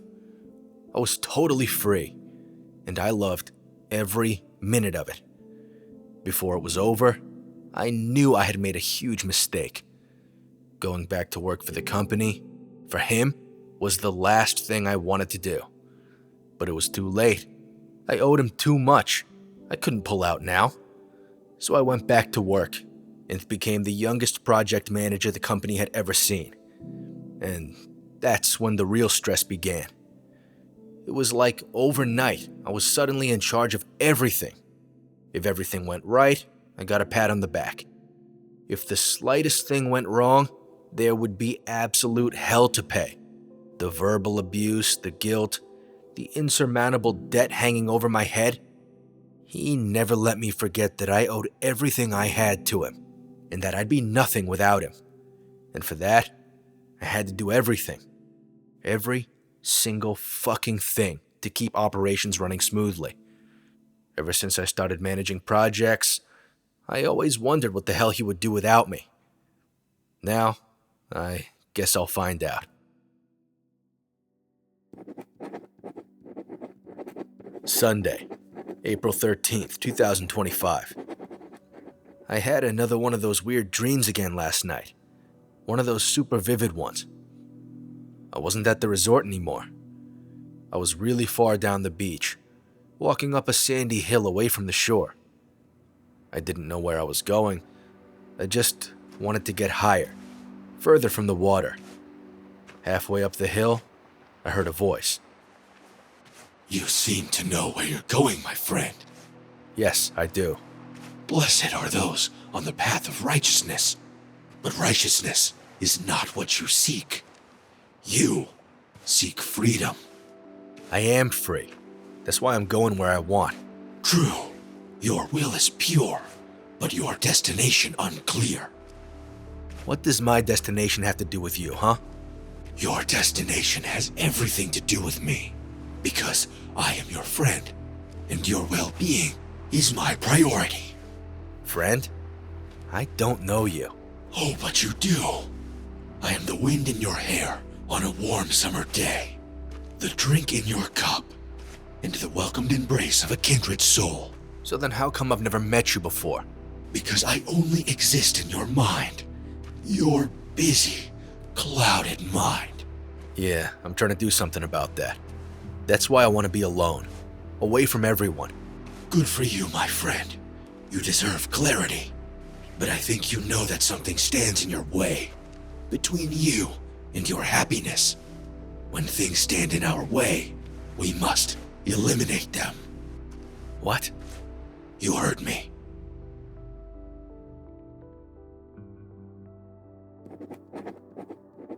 Monday, April 14th, 2025.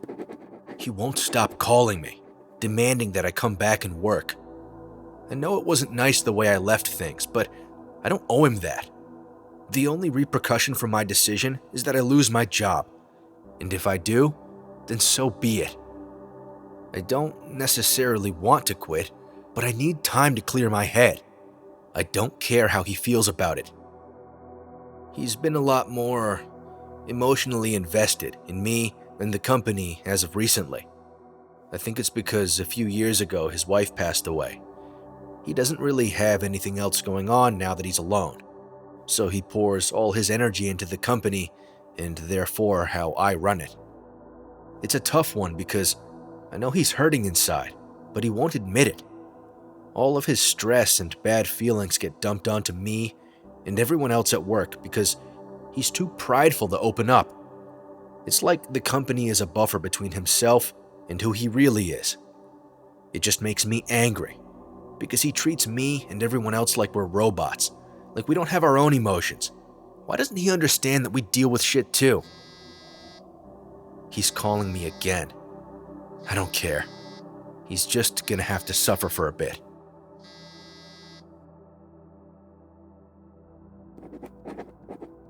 Tuesday, April 15th, 2025.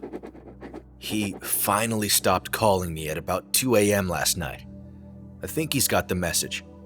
In other news, I haven't smoked in over a week. It's amazing how much time there is in a day when you're not working and thinking about cigarettes. It's almost like there's too much time. This might sound stupid, but I have no idea what to do with all of it.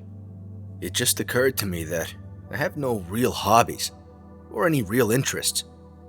I see other people around town just talking to each other, reading books, exercising. It seems like other people just understand how to enjoy themselves. You would think I could draw inspiration from them, but seeing it actually just pisses me off.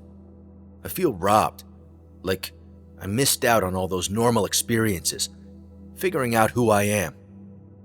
I saw a couple in the park today, just holding hands and walking. They weren't talking, they weren't going anywhere, just walking silently in circles. I was so jealous of them because I couldn't even imagine what they were feeling, what was going on inside their heads. I could just tell that they were happy, and it made me furious.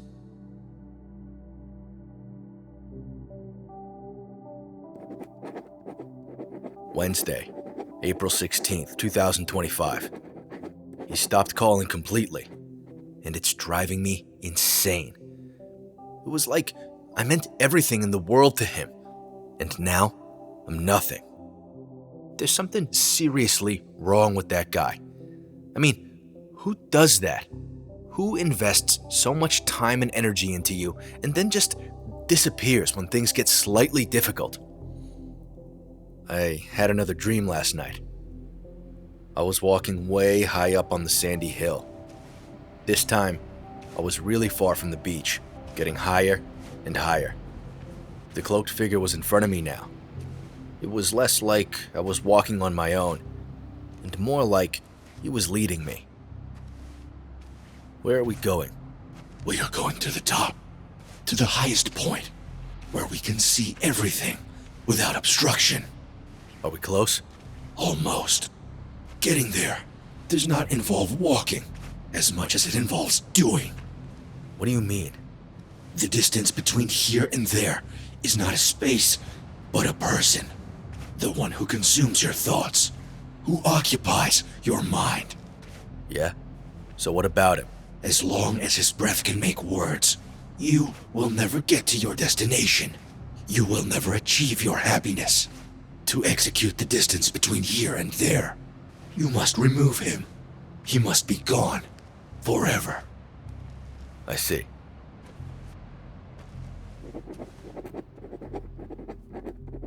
Thursday, April 17th, 2025.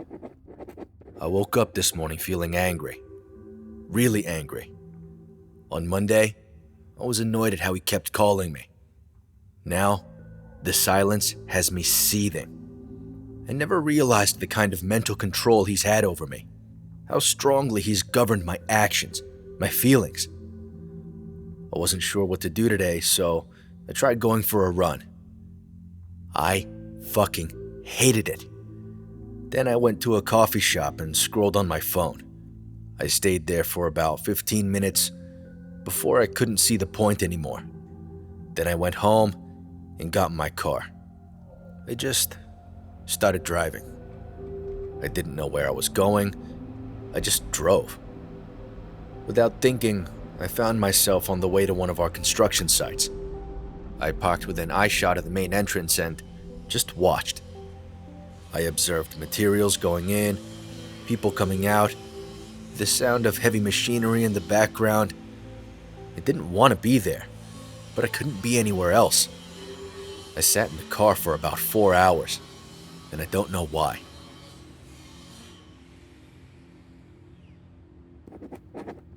Friday, April 18th, 2025. This morning I drove to the construction site again, early this time, about 7 o'clock. Again, I just sat there and watched. I left after a while and got gas on the way home. When I paid for the gas, I also bought a pack of cigarettes. I didn't smoke any.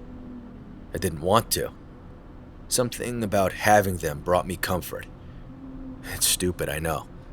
But comfort wasn't something I had been experiencing lately. So, I took it where I could get it. Last night, I dreamt I was walking on a grassy surface with a slight incline. I was away from the sand and the beach, headed toward a tall stone cliff overlooking the ocean. The cloaked man spoke to me. You're almost there. Almost at the top. I can see it. It's getting closer. Yes. Think of the satisfaction you will have there. How clearly you will see everything. The freedom you will feel. I already feel so much better. I could just stop here. No. Don't stop. You haven't completed your journey yet. You are so close. There is one simple thing you must do. What's that? Kill him, and take his riches for your own. I don't need anything of his. But of course you do. He took everything from you. Your time, your experience. You are unhappy because of the way he shaped you. And you are entitled to his possessions. Kill him. Take them. Run away. Be free. I want to be free.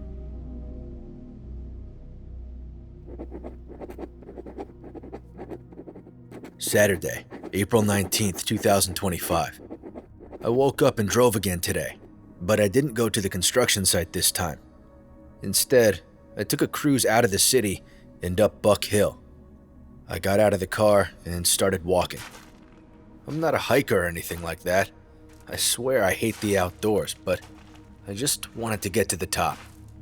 The air up there was fresher than anything I had ever experienced before. I took deep breaths and imagined what it would be like to feel this way all the time. This was the way life was meant to be lived. Nothing should get in the way of that. I got back in the car and took a roundabout way home. I found myself parked across the street from my boss's house. His car was there, so I knew he was home. I sat there for hours, just staring at his front door, wondering obsessively about what he was doing in there. He wouldn't be working. He wouldn't have friends over. Whatever was going on inside the house was a mystery. The only thing for certain was that he had to be as miserable as me. It was strange sitting out there, so close to him but so far away. I never left the house with my gun before today, but I suppose There's a first time for everything.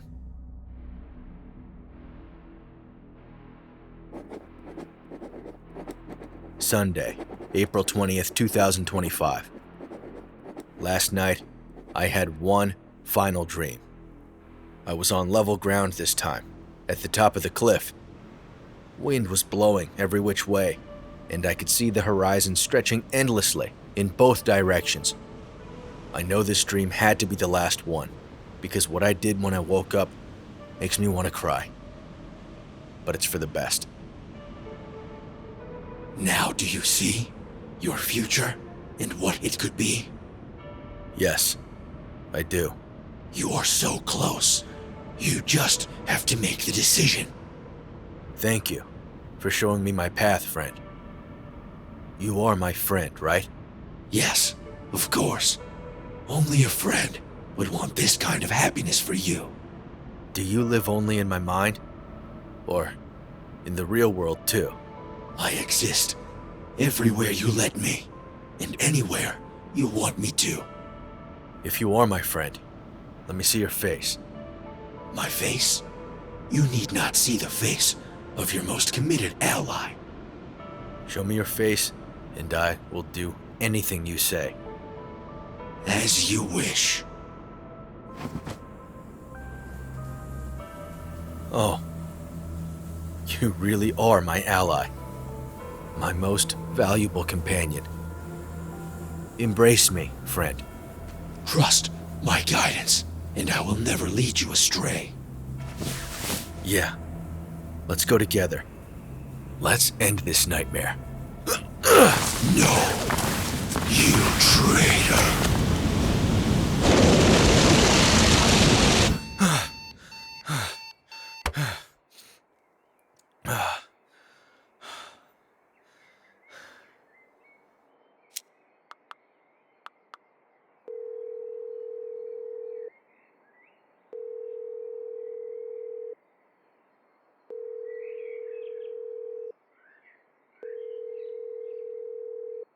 Your call has been forwarded to an automatic voice message system.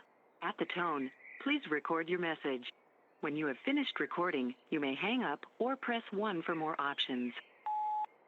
Hey, Dad. I'm sorry, but I just can't do this anymore.